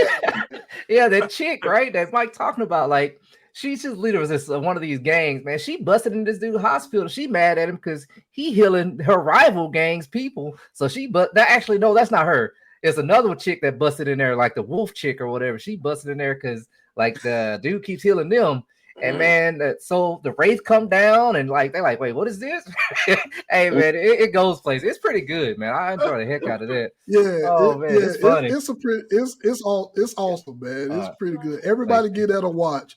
The brilliant healer, man. The brilliant healer, man. Give it a shot. New Life in the Shadows. Yeah, it's awesome, man. There's one on that's awesome. There's one on Netflix I kind of want to check out. I ain't watched it yet. I'll probably check it out tonight. That Moonrise. It looks pretty interesting. I haven't watched it yet. Yeah, I haven't watched it yet. And I believe Matt was talking about he was telling me about that yesterday. So I definitely need to check that one out. So that's all I got, man. Y'all touched on the ones that I want to touch on anyway. So but that's all I got for the anime. I ain't got number 2. One on cinema I touched on. The Devil May Cry did end up finishing that. I enjoyed it. I think I'm going to enjoy season 2 more than I'm enjoy season 1 because I know a lot of the stuff they did. You know how Hollywood do when they get a hold of stuff. They kind of take some of the source material and cut it in half or interpret it like they want to do it. So that kind of made some people, man, kind of made me a little upset too because me personally, the chicken, one of the main people in the show, lady, he Dante calls her lady. Well, her name's I think Mary. She was so annoying to me. She was so annoying to me. I didn't like her. But I am. Well, she was kind of like she was kind of like that in like Devil May Cry 3 when she first appeared. So her personality was kind of annoying, but it got better throughout the gaming series. Yeah, it got better throughout the gaming series. So yeah, she kind of annoyed me a little bit. She really made me mad towards the end of the last episode, but it is what it is on that. The other thing I was looking forward to, I said in the spring anime list that I wanted to get into was the Guilty Gear Dual Rulers. Oh, that's out. I watched the first episode and I realized real quick this wasn't what I thought it was going to be. Because I was more of I was hoping that it was going to expand more on the earliest parts of Guilty Gear, but it's more towards the what's going on now, like what's happening with the series. What is it called? Not XR, Guilty Gear Stride. Stride. Yeah, it's more in the Stride universe, and they kind of look like they're gonna base it around seeing Kai's son, then going into everybody else. So there's no backstory then, because that's what I thought it was gonna be. I thought it was gonna like you were talking about. I was like, I'll check it out. It's like a backstory. No, it's pretty much backstory for the newer characters. Yeah, like out now, not none of the OGs that we grew up with. Yeah, okay. So they want you to kind of have a sense of what they are already. So I was kind of disappointed in that. I'm still going to watch it, but I was a little disappointed that it was going to be based on the newer Guilty Gear. Yeah, I can understand that because games like Guilty Gear, Blaze Blue, Grand Blue, even Grand Blue, they got so much fucking story. They got so much untapped story and lore that it's not that we can't access it. Well, for Blaze Blue and Guilty Gear, we can only access it through the story mode of their games, but a lot of people don't want to go through the story of the games because it's a shit ton of reading and it's not really fully voice acted. Yeah. Only partially is it a voice acted, and it's a shit ton of reading. But and it's the same, and with Grand Blue, boy, that's a lost fucking case. You got you bring out 2 fantastic seasons of Grand Blue, and we never hear from it again, and then everything else is from a fucking mobile game. Once again, that's just terrible. Like, you got so much untapped potential with those 3 games alone. There's so much untapped lore and characters and all of that stuff, and they just refuse not to give it no love, man. And and it will piss anybody off. It will piss anybody off. So I feel your pain on that one, bro. Yeah, but that was all I had. 100%. I ain't have nothing else. All right, cool, man. We're gonna go ahead. We finna go ahead and segue, man.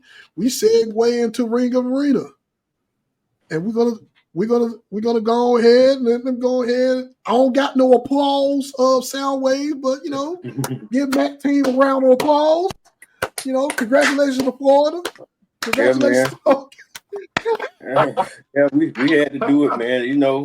We got smoke up. right. We got the smoke up, boy. We had. Hey man, Houston made the sloppy man for us, man. But we ended up prevailing at the end, dog. We had to get sloppy back with them. They started calling that on fouls y'all was doing early in the game. They started having to call him in the second half. My boy Walter Clayton Jr. had to get pushed down there by the damn cheerleaders before he got a call. So it was all right. It was a good game, man. I think both teams played hard. But Kelvin Sampson, the Houston coach, said it best, man. He said at the halftime, he told them boys, he said, man, look, we was up like 8, I think, at the half. And he told them boys, he said, hey, man, look, Florida ain't out of this.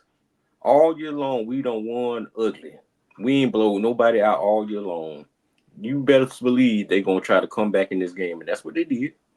We got to put our foot on the gas and put our foot on their throats. And they didn't do it. They didn't do it. Sampson knew his team. His team, they knew themselves. They were going to shoot themselves out of that game, and that's what they did. So, like I said, I'm happy Florida won. We are the first college to have 3 national championships in basketball and football. That's never been done before. Hopefully, we get another one. Sad thing is we are going to lose all our starters to either the draft or wherever they're going to go. Most likely, a couple of them are going to end up leaving or transferring out. But we're going to pretty much have a new team coming in next year. So it might be a little hard to get back to where we were. But I got good faith in Todd Golden, the coach. I got good faith in the transfer portal and his recruiting tactics. And shout out to Houston, man. They play hell of a defense. They do what they do best. Get on your nerves. Play pesky. They play real old school. They got like an old school man game. Like if you out with your kids and you all the tricks of the trade, you're holding the shorts or putting your elbow in a certain spot. The dirty work, dirty game. They good at that game, man. But they'll be back. They'll be back. All right, Snap. Snap. Go for it. Grass to the Gators, man, talking about, talking about how they just called the fouls at the end, that they've been doing, but ain't nobody saying nothing about that goaltending that was on replay. Even everybody pointed that out, man. Hey, man, look, it was. It was. It was. And look, we can go back and look at all the fouls that were called in that game. Hey, man, we had to give us one. Yeah, they had to give us one. They gave y'all the game. They didn't have to give y'all one. They gave y'all the game, man. Ain't nobody tell that man to shoot, try to act like he was gonna shoot the ball and then throw it down. He's been better off, to be honest, bro. He's been better off just picking that shit up, getting the turnover, and hopefully something just go wrong on the inbound. Yeah.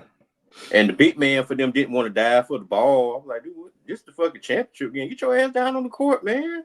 Slide for the ball. Call timeout. But yeah, I mean, it was a good game, though. Yeah, I mean, yeah, it was a good game. Despite all that, it was a good game, though. I mean, I can't knock them for that. So, yeah, congratulations to the Gators, man.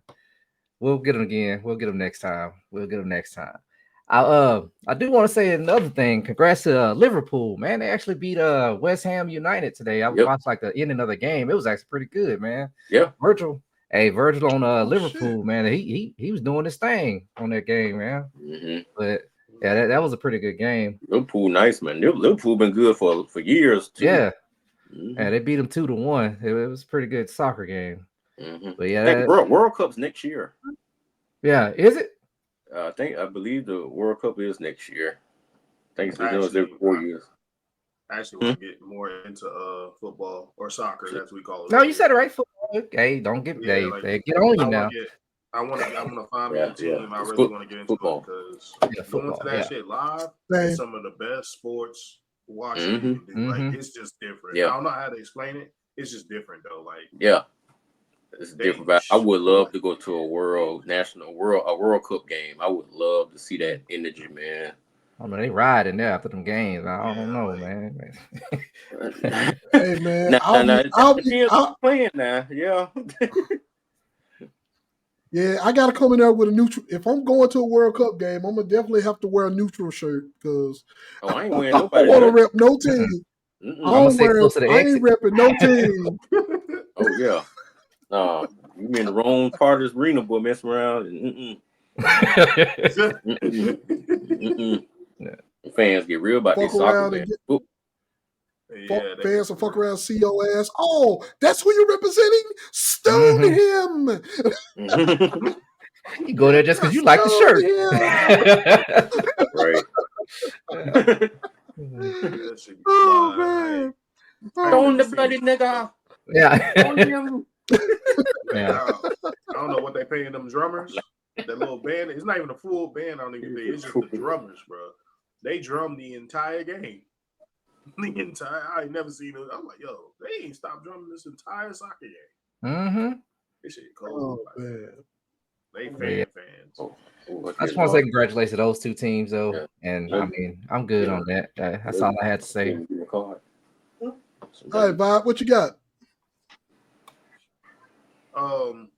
Not too much, man. It was just funny to see Snapp and Matt go back and forth. I know both their teams. My team sorry as hell. They shouldn't even made it into a chance. Oh, Carolina. Yeah, talking about Carolina. Yeah. Oh yeah, they did y'all like that. But the girls did good though, didn't they? Hell no. Did the girls do good though, right? Hell no. Really? Did I miss something? Yeah, shout out to UConn. No Carolina. Oh yeah, that's right. Oh, that's right. They did get their ass up. I'm sorry. Yeah, North Carolina girls.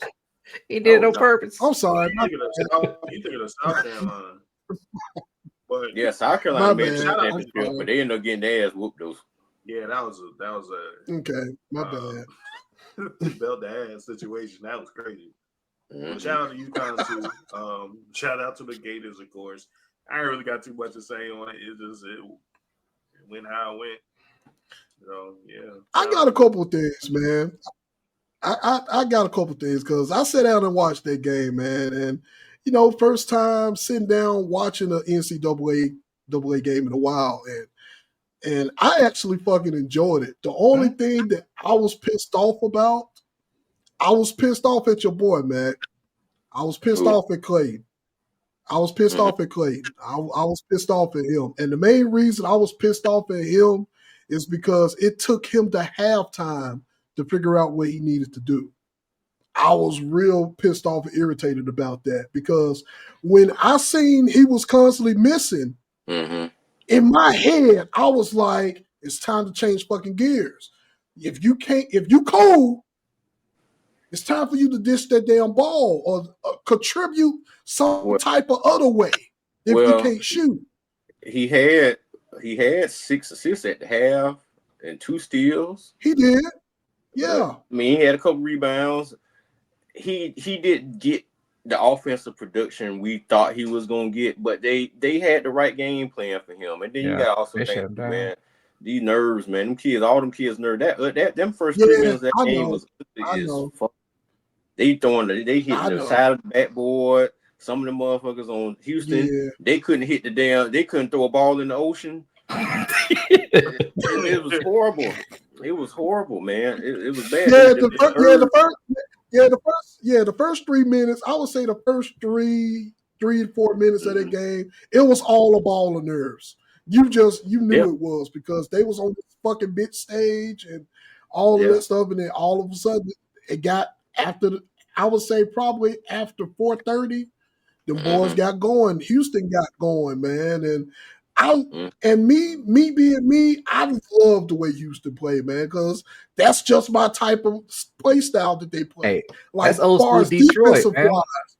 Yeah, that's old school defense, man, and that's my type of style that I run, man. Shit, I used to play defense like that on the court when I used to play basketball for real. That was my type of defense that I played. I told you, get your ass on. Man, why? Mike Cap motherfucker will be playing hard defense. Be playing 21. Oh yeah. We ain't had 2, Mike. Hey, calm down.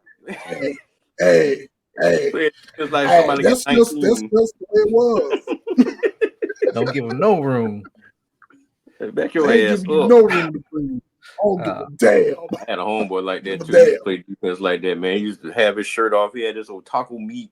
No, I ain't had my shirt off. I ain't do all that God. bullshit. Like, man, bro, get your that ass shit. off of me, dog. Please. Back up. Motherfucker be sweating all down your back. You trying to put you all in the post. I'm not get behind you, bro. You wet. That shit low, man. No. But outside of that, man, but outside of that though, but yeah, that was my style of defense and all of that stuff. But outside of that, man, it was a great game. I just wish Houston would have kept up their defense in the second half. They slacked at the end, and you clearly you saw that. And I know Chris, you was pissed off about that. Yeah, they switched credit Snap, cards. pissed off Real, about man. They went ahead and gave one that was We worse. say they switched credit card. But it was fantastic though, man. Great game. Shout out to both sides, man. Yeah, The men and game. the men and the women, man. Shout out to both sides and everybody in the championship, man. Everybody won. Everybody won. It was a great game, and this actually got me looking forward to next year. I might actually go ahead and pay attention and watch a whole fucking season of everything next year, man. Yep, so no I'm real excited for that, man. So we're gonna go ahead. We're gonna go ahead and segue into the wrestling part, man. Oh man. We gave our WrestleMania predictions last week. You know, just to recap and just to let y'all know, I told y'all that triple threat match was gonna happen. I told you. I had it on my list that it was on there too. Yeah, so triple threat match is happening. You know what I'm saying? We got the Logan Paul and AJ Styles match, but I do want to chime in real quick before we get into our predictions. I want to chime in of another. We already said that the AJ Styles and Logan Paul match was going to be a sleeper match. We already said that. We all agree with that. But it's another match that's been added that it also might be a sleeper match as well. I'm talking about that Chad Gable and Rey Mysterio match. No, not Chad Gable. You don't think so? Grande Americano. That's Chad Gable. That's not Chad Gable. Chad. They made a match for Grande that could have been a normal SmackDown or Raw match, bro. That match should have been did on SmackDown or Raw, bro. No, Mac, I don't disagree with you there. I don't disagree with you, but just to see it on the WrestleMania stage, and for him and Ray to actually have a match, especially Chad, for him to actually have a match. Why does Rey Mysterio have to always fight luchador? Now this man ain't even a luchador. He fighting the man acting like a luchador. Why does Rey Mysterio, since he came back, he been in shit with luchadors? He don't fight nobody but them. Ever since I noticed LWO. Think about that. It's I always some kind of luchador bullshit, bro. Get this man away from that. Right. Like, yeah, because Rey Mysterio used to wrestle a lot of different people. Yeah, and don't get me wrong. I'm finna say this too, Mike. And y'all might look at me crazy. I'm done with Rey Mysterio. If Rey Mysterio never wrestle again, I'm fine with it. I'm good with it. I don't need to see him no. That man, I've been seeing this man since I was in middle school wrestle, bro. Yeah. I'm good with it. Could have been there with Chris Jericho. I agree with you. I agree with you. I still like agree with you. I believe put on decent matches still, and he can still do some of the stuff that he was able to do even back then. I'll take nothing away from that. But I'm just over that. I'm over him. Like you said, Chris Jericho. People like I've been seeing since I was in middle school. I'm done with this, man. I'm done with it, man. You ready for new generation to take over? You ready for new blood? That's why a lot of these companies and a lot of these people don't never get as big as they need to get, because they always have to reach back and bring in the old school. Like Let these new people shine, man. Let these new people shine. I'm kind of doing this into my segment because I ain't really got too much on wrestling right now because I don't really like wrestling right now. Go for it, man. Go for it. Speak I just don't like the progression of certain wrestling, man. It's like you got all these new fresh talents from NXT, WWE, AEW. You know, and they still find ways to call back on people who are in their 40s, 50s, shit, hell, damn near 60, to like try to carry. And it's not fair. It's not that you never gonna make stars or never gonna truly progress if you don't give these people the proper chance to prove themselves, man. Every year, WrestleMania always depends on Rock, Austin, somebody from the old era trying to come back to like that could be somebody them the 2, 3 well, not 2 or 3, them little 12 hours worth of shows building up an old person that's in their 50s could have been 12 hours of building up a new person, making a new star out of these people. When we grew up, all these people that are legends now, they was pushing. It wasn't like old people coming back pushing them out the way. They was pushing these people to become stars. Agreed. You know, now it's like nostalgia bias, man. We gotta have somebody from the old guard to do this, or we don't have to have that, man. If you have faith in your wrestlers, man, have faith in your wrestlers. Yeah. You have to learn to make new stars, man, and it's tiring. It's old. It's sickening to watch, man, because it's like, damn, why is like with who that is? Damn, who that was? Braun Breaker. Best thing happened all week. Yeah, was Braun Breaker did that spear on Carlito. One of the best spears of all time, right? My thing is, that's your next star, bro. That's your next star. If the Rocket if he lose that belt to whoever he gonna lose that belt to at WrestleMania, which I think he is, that man should be in the world title picture going forward from now on. He shouldn't be relegated to fighting luchadors and fucking whoever, Rey Mysterio's son and all them. He's over that. You don't notice you have a fucking rising star on your roster right now who's ready to just take the ship and run with it? He got lineage. He's a Steiner. He's athletic. He got a look. He can talk some.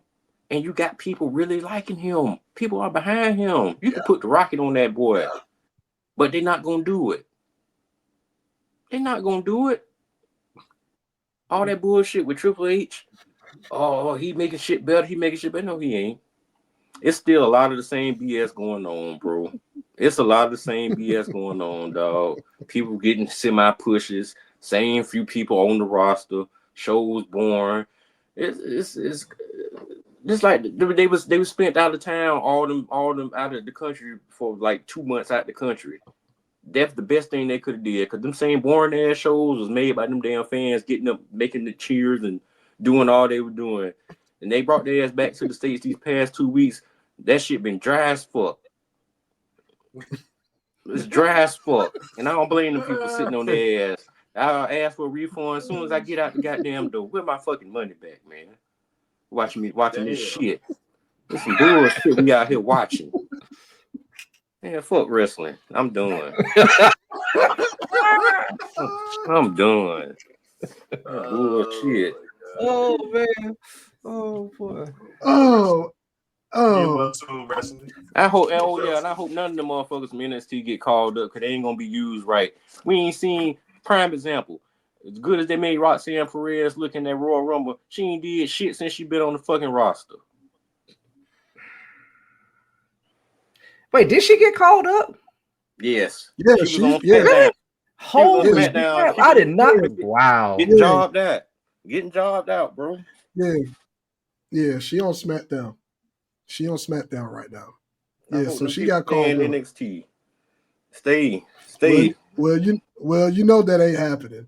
I know it ain't happening. You know it ain't happening. But well, I'm gonna be the last person to give my statement because I got some things that I want, because I got a lot of things that I want to go over. So, It's Bob, Snapp. what you got? No, I think it's Well, Snapp. Yeah, Snapp oh, on this. Snapp next. go ahead, Snap. I'm still in. I apologize. I'm still in shock. I don't know why I thought Roxanne was still on NXT. You don't see her. Exactly. No. Exactly. My point exactly. Wow. That's my point exactly. So wow. So if you look at it, right? Okay, so it's kind of it's weird because it seems to me like as far as Roxanne, they're treating her like they did Mello. Like she won an NXT title. She comes to the main stage. Mm-hmm. She wrestled Tiffy and lost. That's the same thing with Mello did. Mello fought Cody Rhodes and lost. Like I hope, and it seems like they're just gonna go down that road, man. She's gonna lose a lot.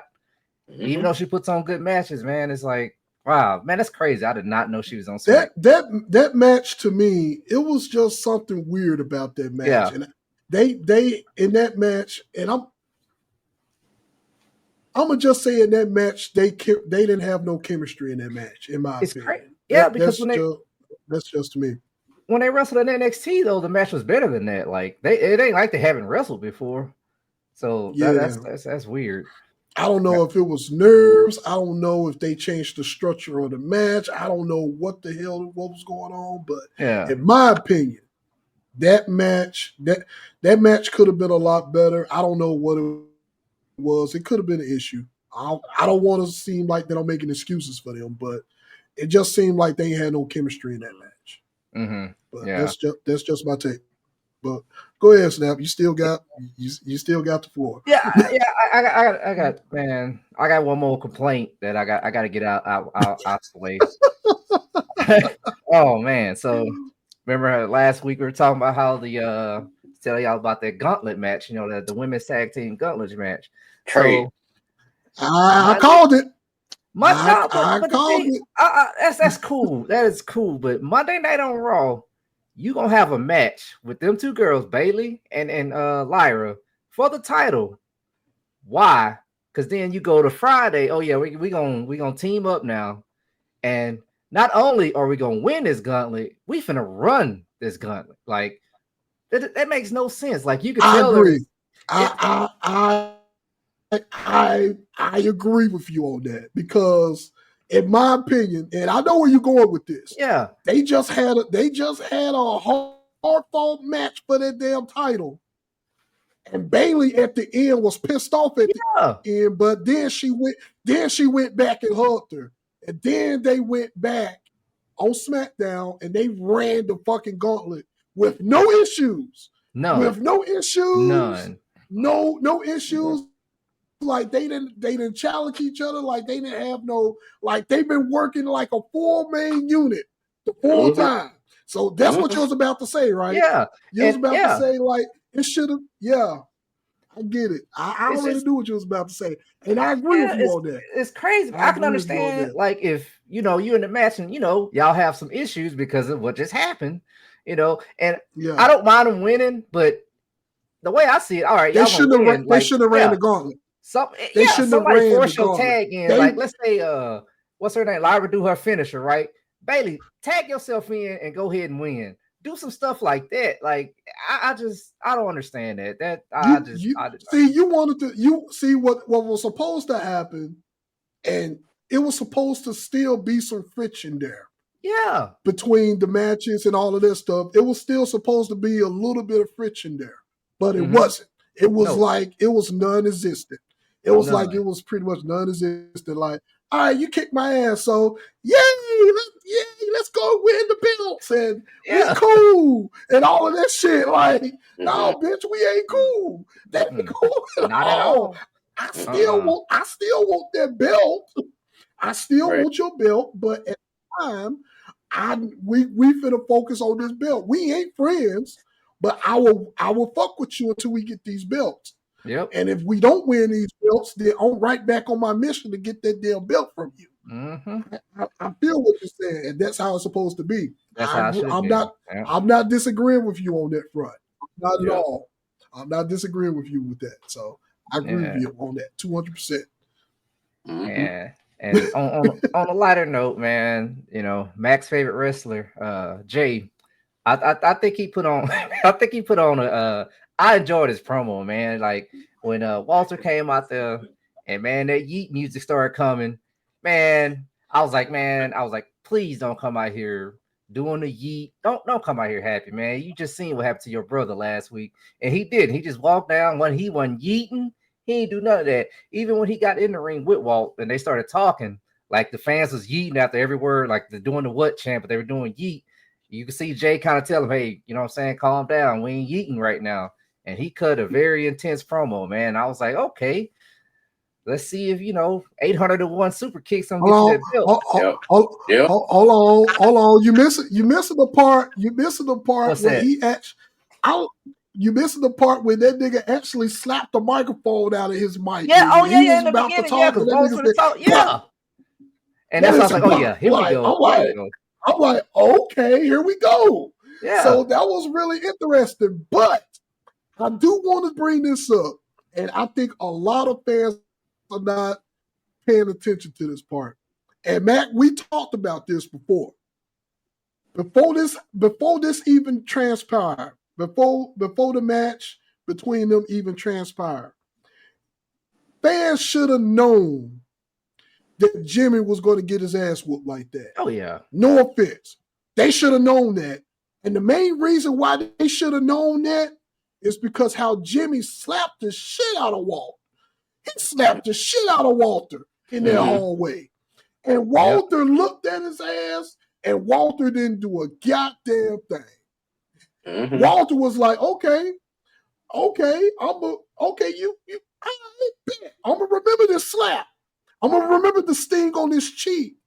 So when we in this match, I'm gonna make sure you feel a hell of a lot worse. And I'm gonna make sure that somebody knows what the fuck I'm finna do. And he absolutely did that. Yeah, he absolutely did that. And so a lot of fans are not looking at that aspect. A lot of people looking like, oh man, that's fucked up what happened to Jimmy. No, Jimmy slapped the shit out of him. Jimmy slapped the shit out of Walt, nigga. I felt that slap. Nigga. Yeah. I'm like, shit. I I was like, damn. He slapped a Tim. Bob, if you go back and look at that clip and you were to see just that slap was loud and echoed through the hallway. And Walt didn't do nothing. Walt just looked at his ass. He turned when Jimmy walked away, Walt turned around and looked at him. Okay, bet. When we get in this ring, yeah, and that's what led up to it. And you know what I'm saying? And that's what pretty much led up to it. And to that promo, I enjoyed the promo as well because to me, it was the build that was needed for Jay. Yeah, we needed that. Actually, we need that build that we needed for Jay to actually like, okay, it's time for you to lock in and get semi-serious now. You know what I'm saying? It's time for you to lock in and semi-serious. Regardless what everybody might think about the match, regardless what everybody might think about the match, like they're calling it 1,000 chops versus 1,000 super kicks. Regardless what everybody think about the match, it's the build for it is finally there. Yeah, I'm excited for it now. Really am. Yeah, so I'm actually excited for the match now. Yeah, and it's exactly what. And he went out there and he cut the right promo, set the right tone, what it's supposed to be. And once again, and Walter does this very well. And I heard Bully talk about this all the time. And Mac, even you have to agree because even back in the day, when we used to watch our wrestlers back in the day, like the heels, heels. They used to do terrible shit and fuck everybody up. And then all of a sudden, when that baby face turned that switch on, be like, all right, this is the last time. The edge that Cody Rhodes don't have. Yeah. The edge that Cody Rhodes don't have. Yeah. So they turn this switch on. And they like, you know what? Sick of this shit. Yeah. I'm gonna beat your ass. And it's the concern on their faces back then that they sold. Like, okay, I might have fucked up. I might have fucked up and did something I ain't supposed to do. And Hills did that real well back in the day. And we don't got Hills that do that now. But Walter does that very well. That's how he sold that. He sold that match very well because that facial expression after the promo, he was like, shit. Right after he said, I ain't afraid of you no more. Yeah. He was like, shit. I might have went too far. I might have fucked up. I was like, and that's the one thing that is missing in certain heels, in the current age of certain heels, is you have, we also, like you said, when we building new stars up, of course you want to build that baby face and that heel right, but you also want that heel to, you also don't want that heel to just always be dominant. You want that heel to show that expression, be like, okay, I might have fucked up. And, Walter did that well, man. And just in case by everybody wondering in the comments why we saying Walter, we already went over this.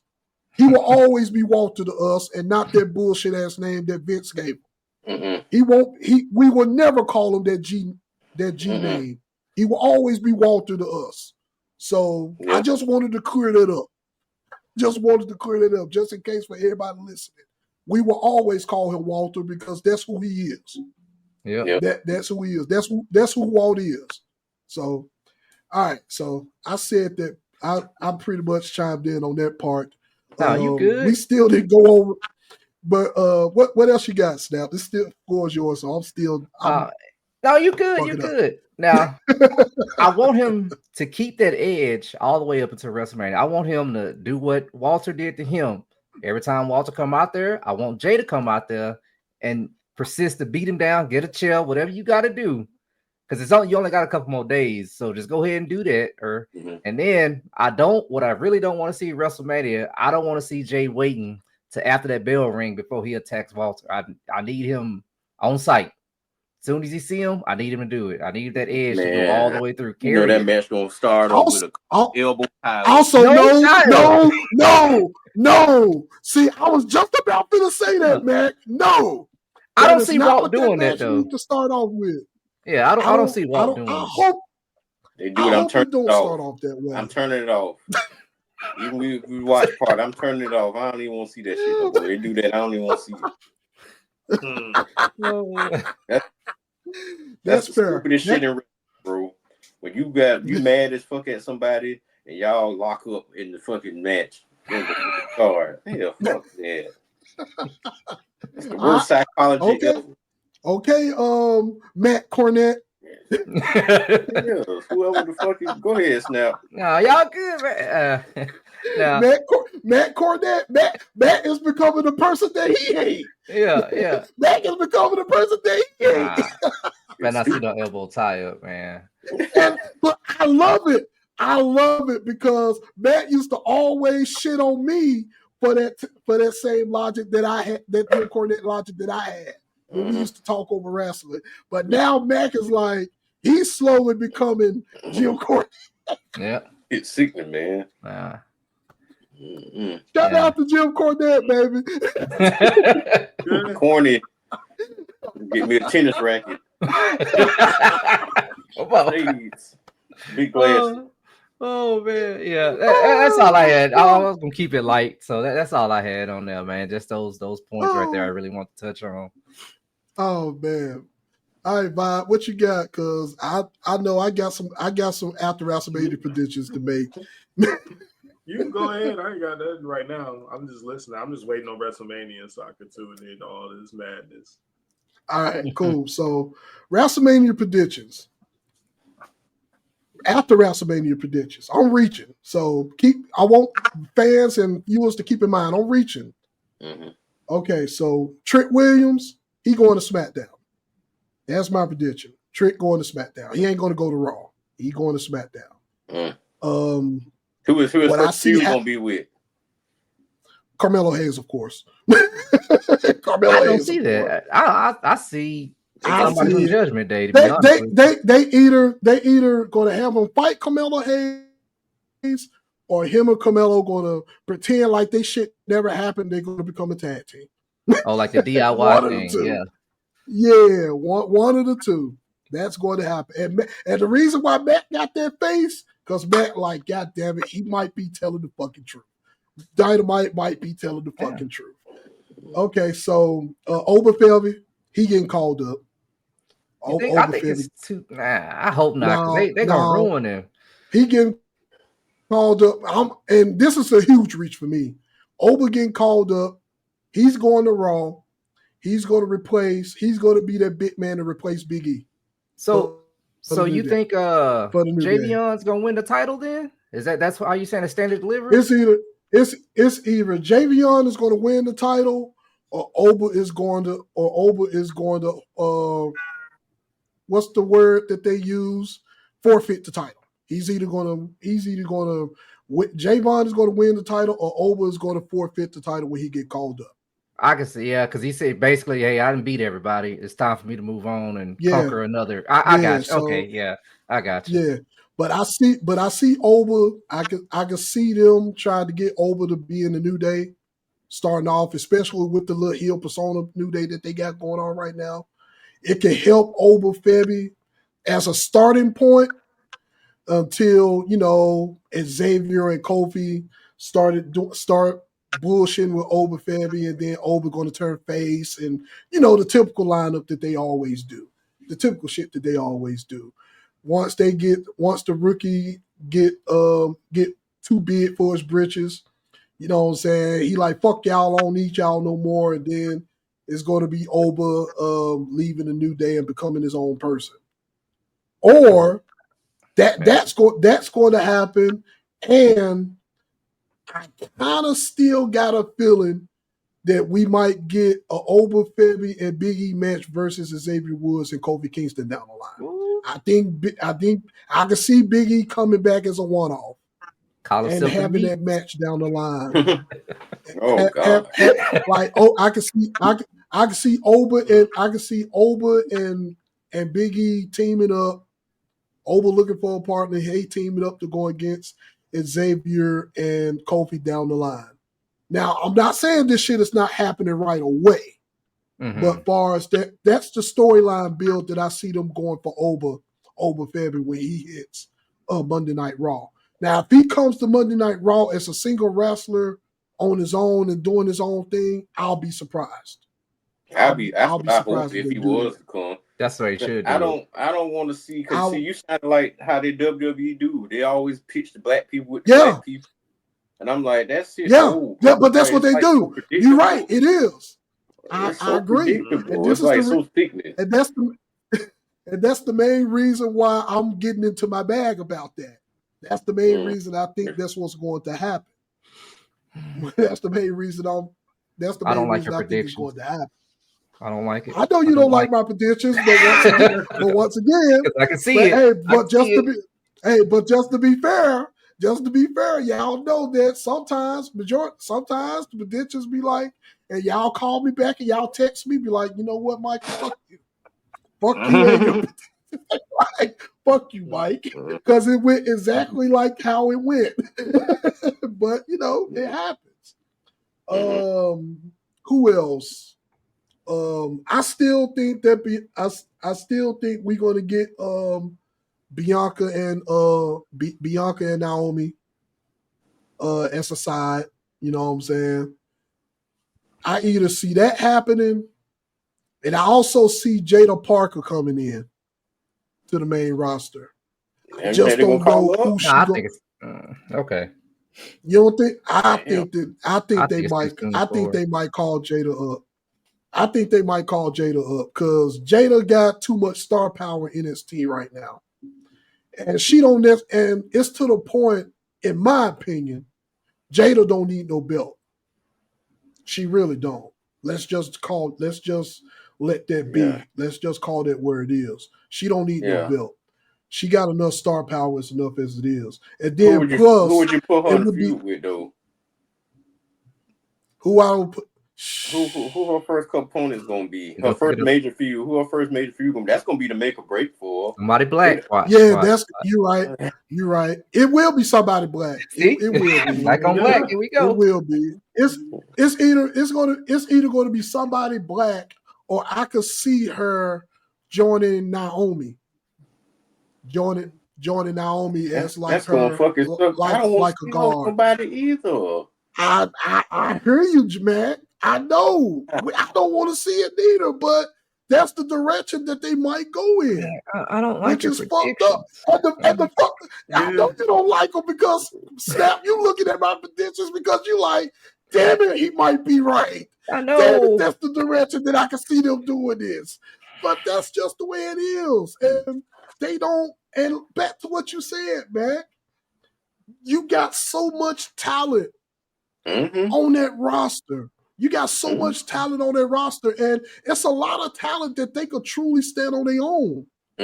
But if you don't give them that opportunity to fail, you gotta give them that. You gotta give them that opportunity. You don't know if they're going to fail or not. You have to give them that opportunity. You have to give it to them. And if they fail, so what? Dust themselves off, and they could try again. I mean, that all go. If they fail, let me just say this: talent is only talent. Any wrestling talent that's wrestling at any company, whether it's indie, pro, AEW, WWE, TNA, only talent can carry you so far. It's up to creative to make it happen. And if creative is ass, then talent is going to be ass. That's the best way that I could put it. That is the solemn way that I could put it. If you got an ass creative team that don't know how to build storyline and don't know how to build wrestlers, then you're going to have ass talent.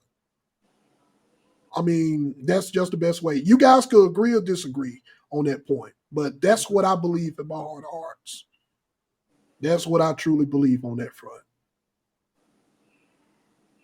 Yeah, so, I agree. I agree with you because I mean, at the end of the day, creative, they're the ones that do. I say they should listen to each other. I mean, the talent they know. Like I say, creative should kind of like listen a little bit. Don't just say, no, this is what we got written. Sometimes, man, creative don't know. They don't know. It just sucks, man. But yeah, I agree with you though, Mike. What about you, Matt? What's your take? I actually want to hear your take on that part. I really do. I think it's 50-50 because you don't have people who have been shitted on by bad creators, but they made the bad shit so good that they have to get noticed. Like for instance, Baron Corbin is a prime example. They gave Baron Corbin some shit ass fucking roles for all these years, and he took that shit and ran with it. That's true. And that's true. You know, what your girl name is, who just won one of them belts, the white girls, tall, shit, what's her name? She real goofy. Chelsea Green. Yeah. Oh yeah. They make her as a goofball and all that shit all the time, and she runs. Chelsea Green is underrated anyway. She's underrated anyway. She runs with it. She's fucking Stone Cold gave him shit gimmicks, but he ran with it. The Rock took his. I mean, you could have bad creative. You still have to put in that work to show them like, okay, this shit was a bad thing, but damn, he worked through it. Because I believe sometimes they give them people bad shit just to see if what they'll do. Yep. Yeah. But you forgot that test them. Just to test them to see like, okay, we're gonna give him some shitty. Can he work his way out of it? Can she work her way out of this? Have you come out with a but you gotta think of it. Yeah, but you gotta think of it though. Back then, you couldn't too much say anything back then because who was the fucking charge. But now, ain't no excuse for it now though. Yeah, I mean, it go both ways. I mean, sometimes creative be so bad when you can't get out of it. You know what I'm saying? This depends on if you liked or not. Like for instance, Swerve Strickland, you know, all the time in the world, if you don't give him a chance to showcase it, what the fuck's the purpose? Like a lot of people who Yeah, see him in NXT didn't see him being what he became in AEW. Like, yeah. you still got to get that opportunity. Ricochet, look at Ricochet. They wouldn't get that man a microphone. Now I love to hear Ricochet get on the microphone now. His little scary heel, nerdy tough guy heel character is cool. Well, beyond Ricochet on WWE with the microphone was not good. Yeah. No, it wasn't because they once again you right him to say because they restrict them. They restrict them. You get no personality. You got to do what they want you to do. But but I agree. I think it's more 50-50 than because it's been wrestlers who came out of that bad creative and turned themselves into something. Mm-hmm. But it still has to be. The wrestler can't solely blame their whole career being shit or the career starting being shit because they put themselves on because they got bad creative. They have to make that bad creative work. Look at Chad Gable. He making bad creative work for him. He still has a fan base for whatever reason. But he's taking that bullshit they giving him and they running with it. And he running with it.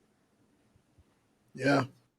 Chad Gable ain't been wrestling much. I mean, this dude got a pushing El Grande Americano. Man. We all know who that is. He looks nothing like Chad Gable, man. I have no idea. All right, man. We moving forward, man. To our sidebar, man. Sidebar conversation. Yeah. Our favorite childhood crushes. Uh-oh. This might be a weak one for me, bro. No, man, it can't be.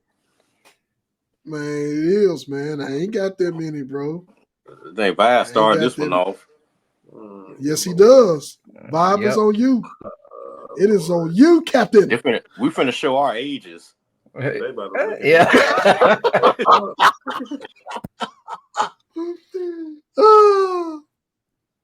Okay. If you got more than 5, you can say them, bro. I think I got 6. Okay, 6 on here. Oh, you got 5 in the you got 5 in the possible. You sure? You got 5. You got 5 in the honorable mention. I mean, you got 5 in the honorable mention. Vibe, you sure? Sound like it. I didn't necessarily struggle. It's just I had. Oh yeah. We talked about it. I had to round it. Yeah, I had to round it down. You try to make it more diverse. Yeah, still he'll make it diverse. Though. Like, they gonna be like, what the fuck, bro? Look, at this point, fuck it. But it's up. Man, it's your meat, not theirs. Yeah.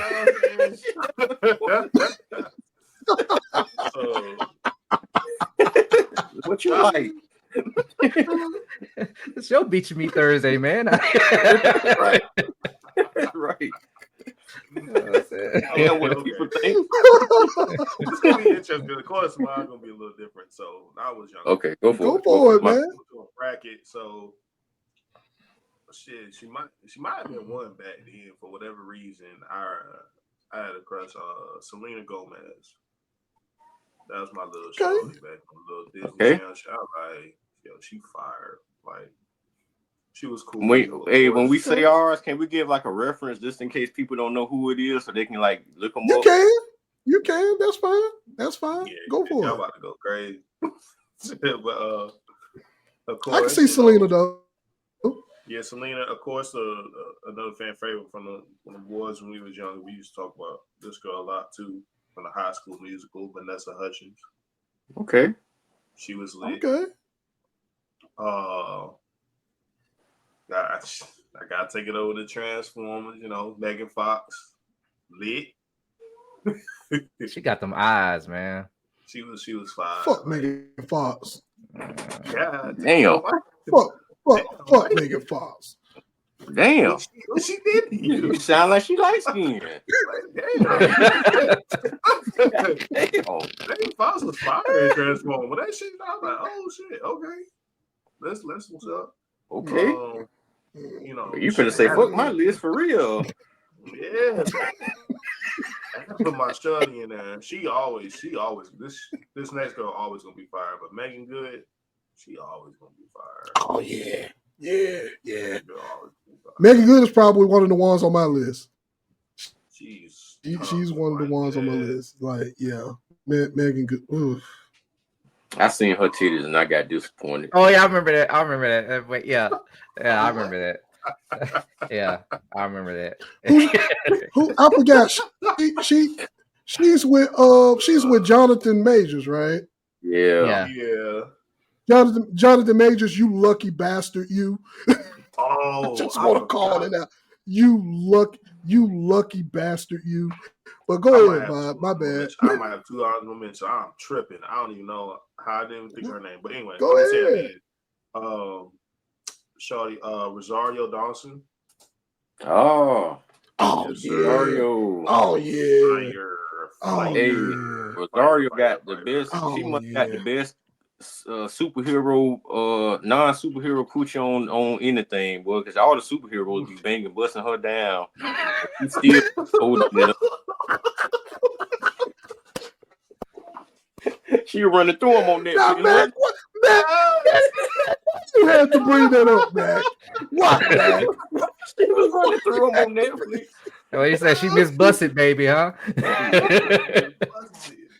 Oh, so she like instead of Muppet Baby, she like Busted. Yeah, hey, she got Plies theme song, man. Miss Busted, baby. Yeah, man. Oh God, man. Go ahead, Bob. I'm sorry. My honor mention the classic, of course. I feel like a lot of people fuck with her back today. Angelina Jolie. I had to put her on there. Okay. But the one I forgot that I'm tripping, like I'm all the way tripping, was Tiana Taylor. I don't know who that is. I like Tiana Taylor too. She hot. She got that.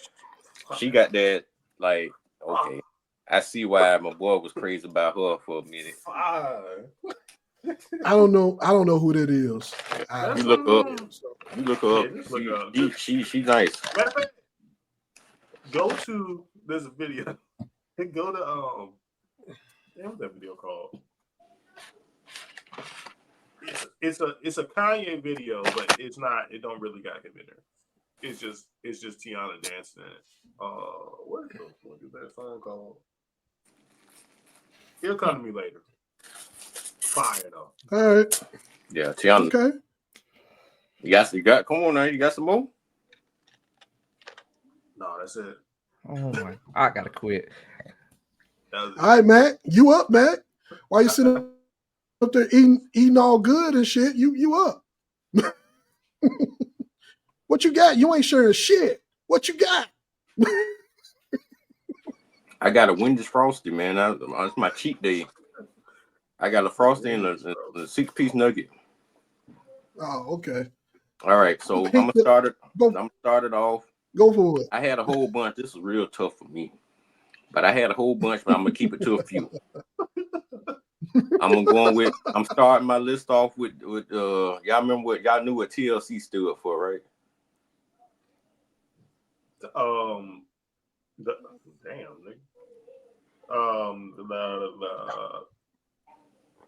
was finna say tender love and care.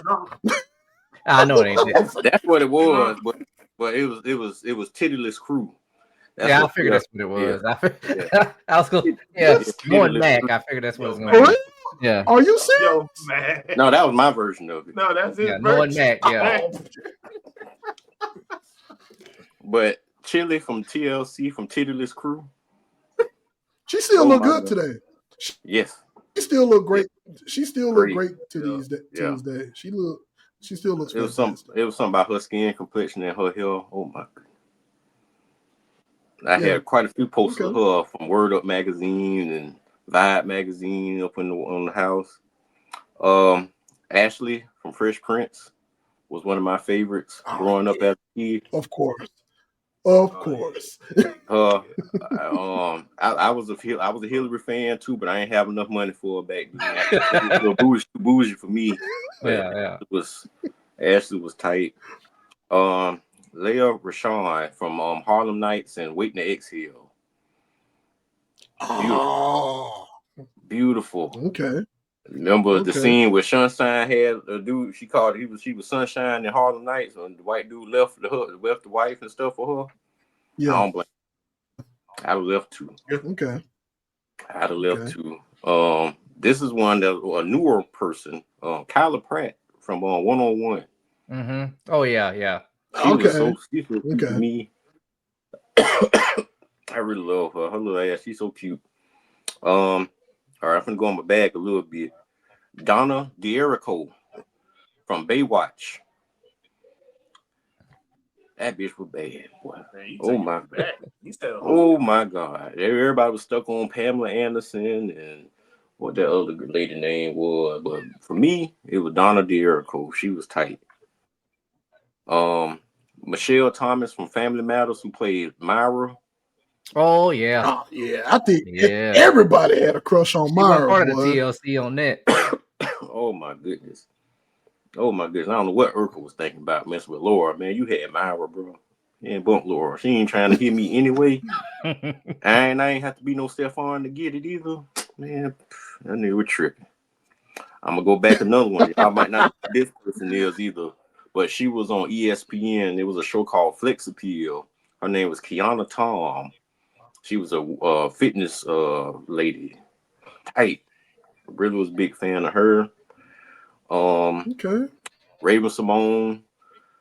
I always liked her. I know she on the other side of the fence now. She don't fuck with us, but she's still tight. On the back of her first CD cover, she had this teal dress on. I'll never forget it, boy. Oh my god.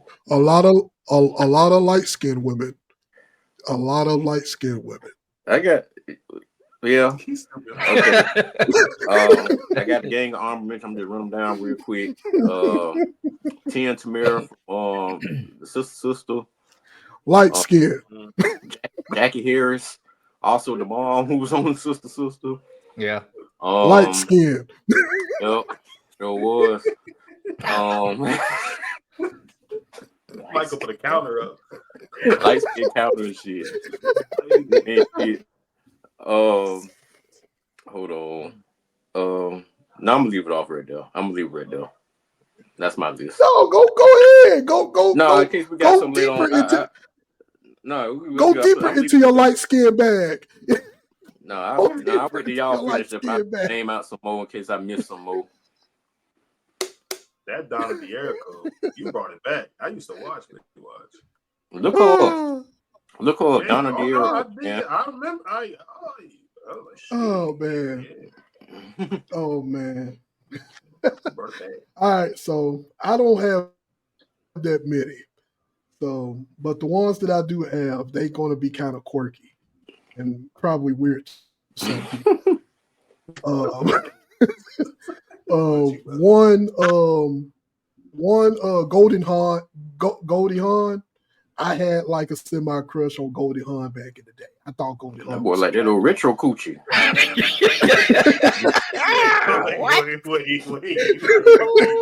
What? Goldie Hawn like 80 years old. Oh my gosh. She is now. Gotta blow the dust. What did that Nintendo cartridge? What's our slack? Gotta blow the dust out of that. Go, Mike. Go. Oh, he gotta do that lick to start.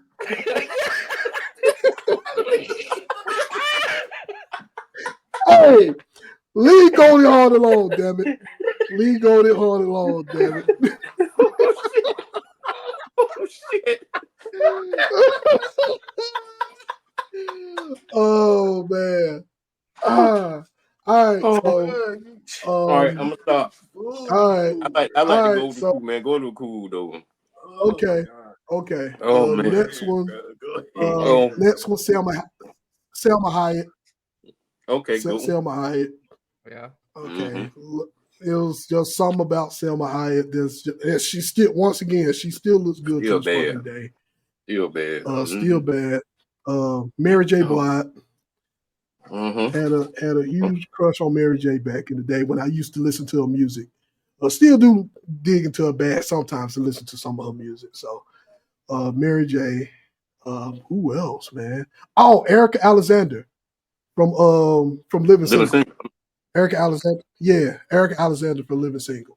I don't know, man. It was just something about Erica that was just cool, man. And I like Kim it Fields just too. yeah. It was something about both of them. They just, to me, Erica and Kim didn't feel fake. I don't know if that's true or not. I could be wrong because I don't know them personally. Yeah, But it Erica was real just something cool too. about them being on She looks screen. better. She looks better now. Yeah. I seen her on the So show it was something about 2 about weeks ago. so it was just something about it was I guess it was something it's because they look real and they just ain't nothing fake about them. So that's them. Who else? One more. Shit. Oh yeah. Callahan for Police Academy.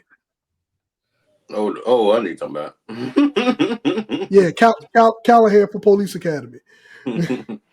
I don't know who her name is, but the one that played the lady that played Callahan for Police I Academy. know you're talking about. She was nice. Yeah. So Boy, you took me out to go to Han. That Go to Han was classic. Yeah, boy. I know. Oh, Leslie Easterbrook. Hey, I know right? she. Yeah. Leslie Easterbrook. So Yeah. and her and Goldie Hawn are still alive to this day, if I'm not mistaken. They're both still alive. So yeah. Go to Han and like I know Kurt Russell. Go to Han I know like Kurt Russell with his lucky ass. Yeah, I know. But they're my crushes though. I know everybody's gonna probably laugh at my ass in the damn comments just like how they did. But that's what I got. First and last is different. Oh, you talk about Goldie Hawn and Leslie Easterbrook? Yeah. Hey man, if you watched Police Academy back then, if you would have saw Callahan, boy, Callahan lived up. She definitely lived up to her reputation in that damn show.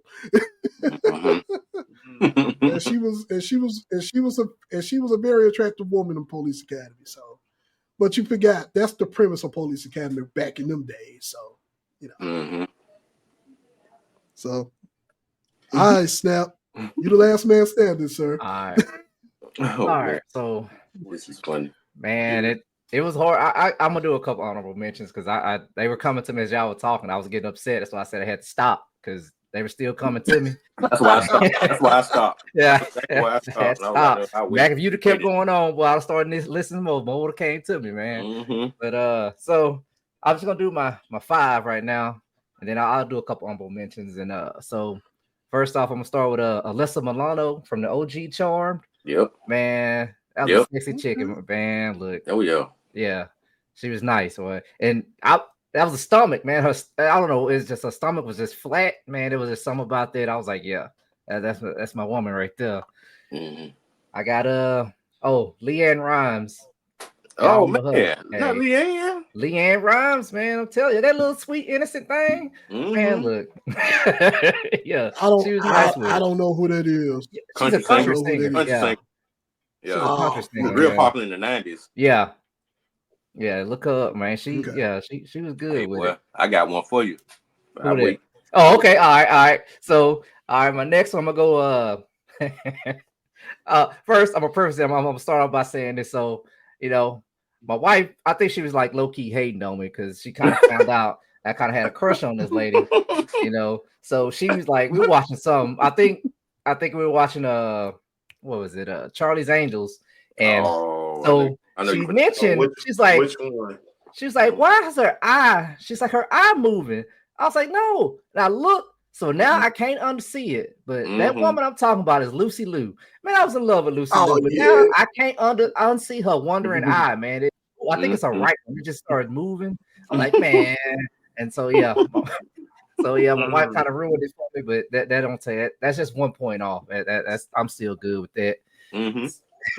And so I got 2 more. Miss Carrie Hilson, man, when she came onto the scene, man, Oh Okay. man, I forgot But- about her. Yeah, see what I'm She saying? still look good, boy. Yeah. She still look fucking good. She was man. on Breakfast Bro, Club this like, week. fuck. Yeah, she was, and that's funny because when I started doing this list, I started seeing her come. I was like, man, here we go. I didn't know she was about my age too. Like half these people I'm talking about my age, and Yeah, but she so- was on fucking Breakfast Club. Mm.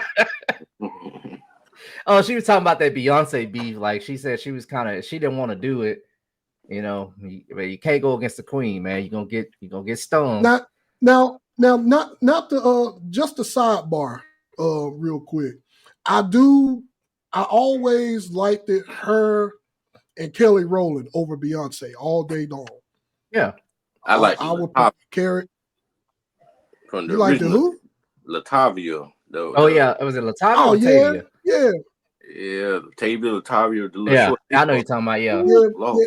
But originals, Kelly yeah. Rowland and Carrie, man, I hope they don't do music no more. Well, Kelly still do music, but Carrie don't. And I'm like, I think she mostly write music now.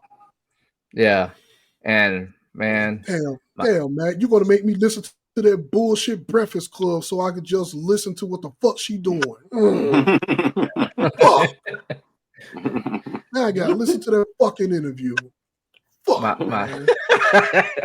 my number one above all, man, to this day. Man, look, to this day, man. Monica, man, when that song, that boy is mine, boy, in my mind, she was talking about me, man. Monica, man, look, she was talking about me, man. I was like, yeah, I'm yours. I'm right here. Yeah. Yeah, man. Hey. The real one too, brother. She held C Murder down for a long time, bro. She still love that dude, man. That man ain't touched grass in years, boy. Yeah. Hold she it down. Real. Yeah. So go ahead. No, I say I like Monica too. Yeah. I have a couple honorable mentions. I'm just gonna run through real quick. You know, one of them mainly because of the old magazine, Maxim magazine. Oh, Maya. Man, I don't know if there was. She look better than that, dog. Yeah. Light skin. Yeah. Hey, light okay. skin. I apologize. Light skin. Yeah. She light skin. Yeah. Oh, hey.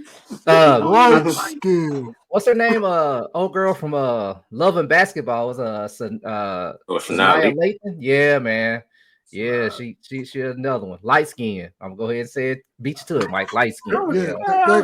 Thank you. you. Light skin. You don't think so? Hell no. She like Blade. She like King color, man. Oh, okay. Yeah.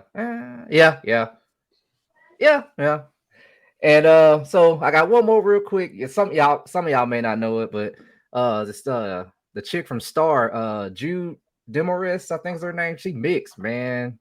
I think what it is about her is her she a white girl. I thought she got to be mixed, but man, she just hood with it, and you could tell she ain't acting like you could tell she got a little black in us, man. Just the way she act, and so yeah, Jude, man, hey, that girl there, she's something else. I look her. I'll send it to y'all. Show y'all what she looked like. But yeah, okay. Those are mine. I had Katie Holmes before Tom Cruise too, though. So Tom Cruise. For Tom Cruise, man, she was all right. But yeah, that's it right there, man. When you said old girl, we said to Shania Twain. You say which was Shania Twain was another one though. I had her on the list, but I took her off. Okay, who the other country person you had? Oh, LeAnn Rimes. Yeah, right. LeAnn Rimes type. Hey, boy, let me tell you who low key kind of all right too. Reba McEntire. Oh yes, yeah. I would like to her. I like her country music. Who else we had back in the day? Kirstie Alley. Mm-hmm. I liked her when she was on Cheers. Oh man, she was tight. Yeah, she was tight. Motherfucking. I used to like Murphy Brown. I used to like Murphy Brown a little bit. I know I was tripping. Yeah. I probably look at Murphy Brown now. I probably like, what the fuck thinking? Old girl from Parenthood. The black girl from Parenthood that was on Robert Townsend. Mm-hmm. Oh, man, I can't think of who you talking. I know you're talking about. I can't think of her name. The girl that was on LL Cool J in the House. I liked that one too. Oh, before she, yeah, Mm-hmm. in the house, not now, because but she got on this stuff. We getting into our black sitcom bad now. Yeah. We getting into our black um, sitcom bad now. who else? Uh, damn, Brownstone. I liked that whole group.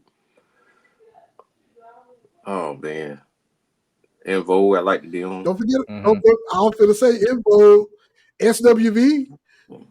Yeah. Yeah. Oh yeah. Yeah. One of the girls on SWV got an outrageous ass BBL right now. That jump look crazy.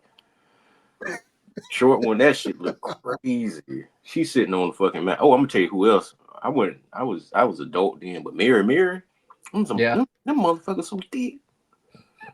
Oh my god. There's some thick ass church girls, boy. I used to watch that show, the Mary show, just to look at what they were wearing. Dog. I swear I did. Oh, I swear I did. man. But I can talk about this all day. We can skip. Yeah. We can Oh, go. I can give a nice little chocolate one, Mike. Gabrielle Union, man. That old bucket. Hey, I don't care, man. It's Gabrielle Union. That is me, in my opinion. I like Gabrielle Union. I like Gabrielle Union, but she reminds me too much of Candace Owens. She reminds me of Candace Owens, and I know, and Candace Owens is a lost, and she'll lost fucking cause. And Gabrielle, if you're listening to this, or if anybody listening to this, I apologize because I know you're nowhere near as terrible as that bitch is. That bitch has lost her way altogether, but damn. That's neither here or there. But anyway, let's go ahead and wrap up, man. I'll go ahead. Oh, Clarissa explains it all. That girl. I said Reese Witherspoon. Oh yeah. Yeah. I can see that. Mm-hmm. Yeah. Get out, see? All right, so we don't pretty much got nothing to crash out on. It seems like it, man. So look like Crash Out Corner is not happening today because I don't think we got any crash outs today because most of the crash outs that we had already happened on the show, most likely. So we had our crash outs in certain segments. So yeah, no crash out corner today. So I guess we could go ahead and wrap up, man. We got anything to say before we go ahead and wrap up? Yeah, I'm gonna give a Snapp's Foolishness pick of the week. So y'all check out it ain't as bad as last week. You know, it's not that bad of a watch. It's a series, a little bunch of shorts. If y'all ain't checked out the new season of Black Mirror, I advise y'all check that out. It's actually pretty good, man. The first little short. It's called what's the name? It's called like freaking Commonplace or something like that.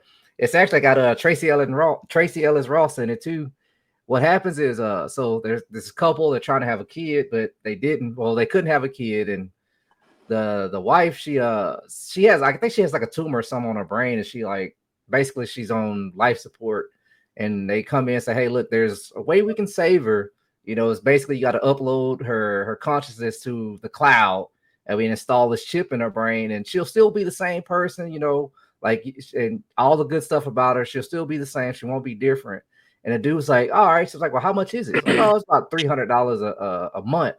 He's like, oh, okay, I can do it. So he starts doing all that, you know, and then, you know, typical freaking what is it?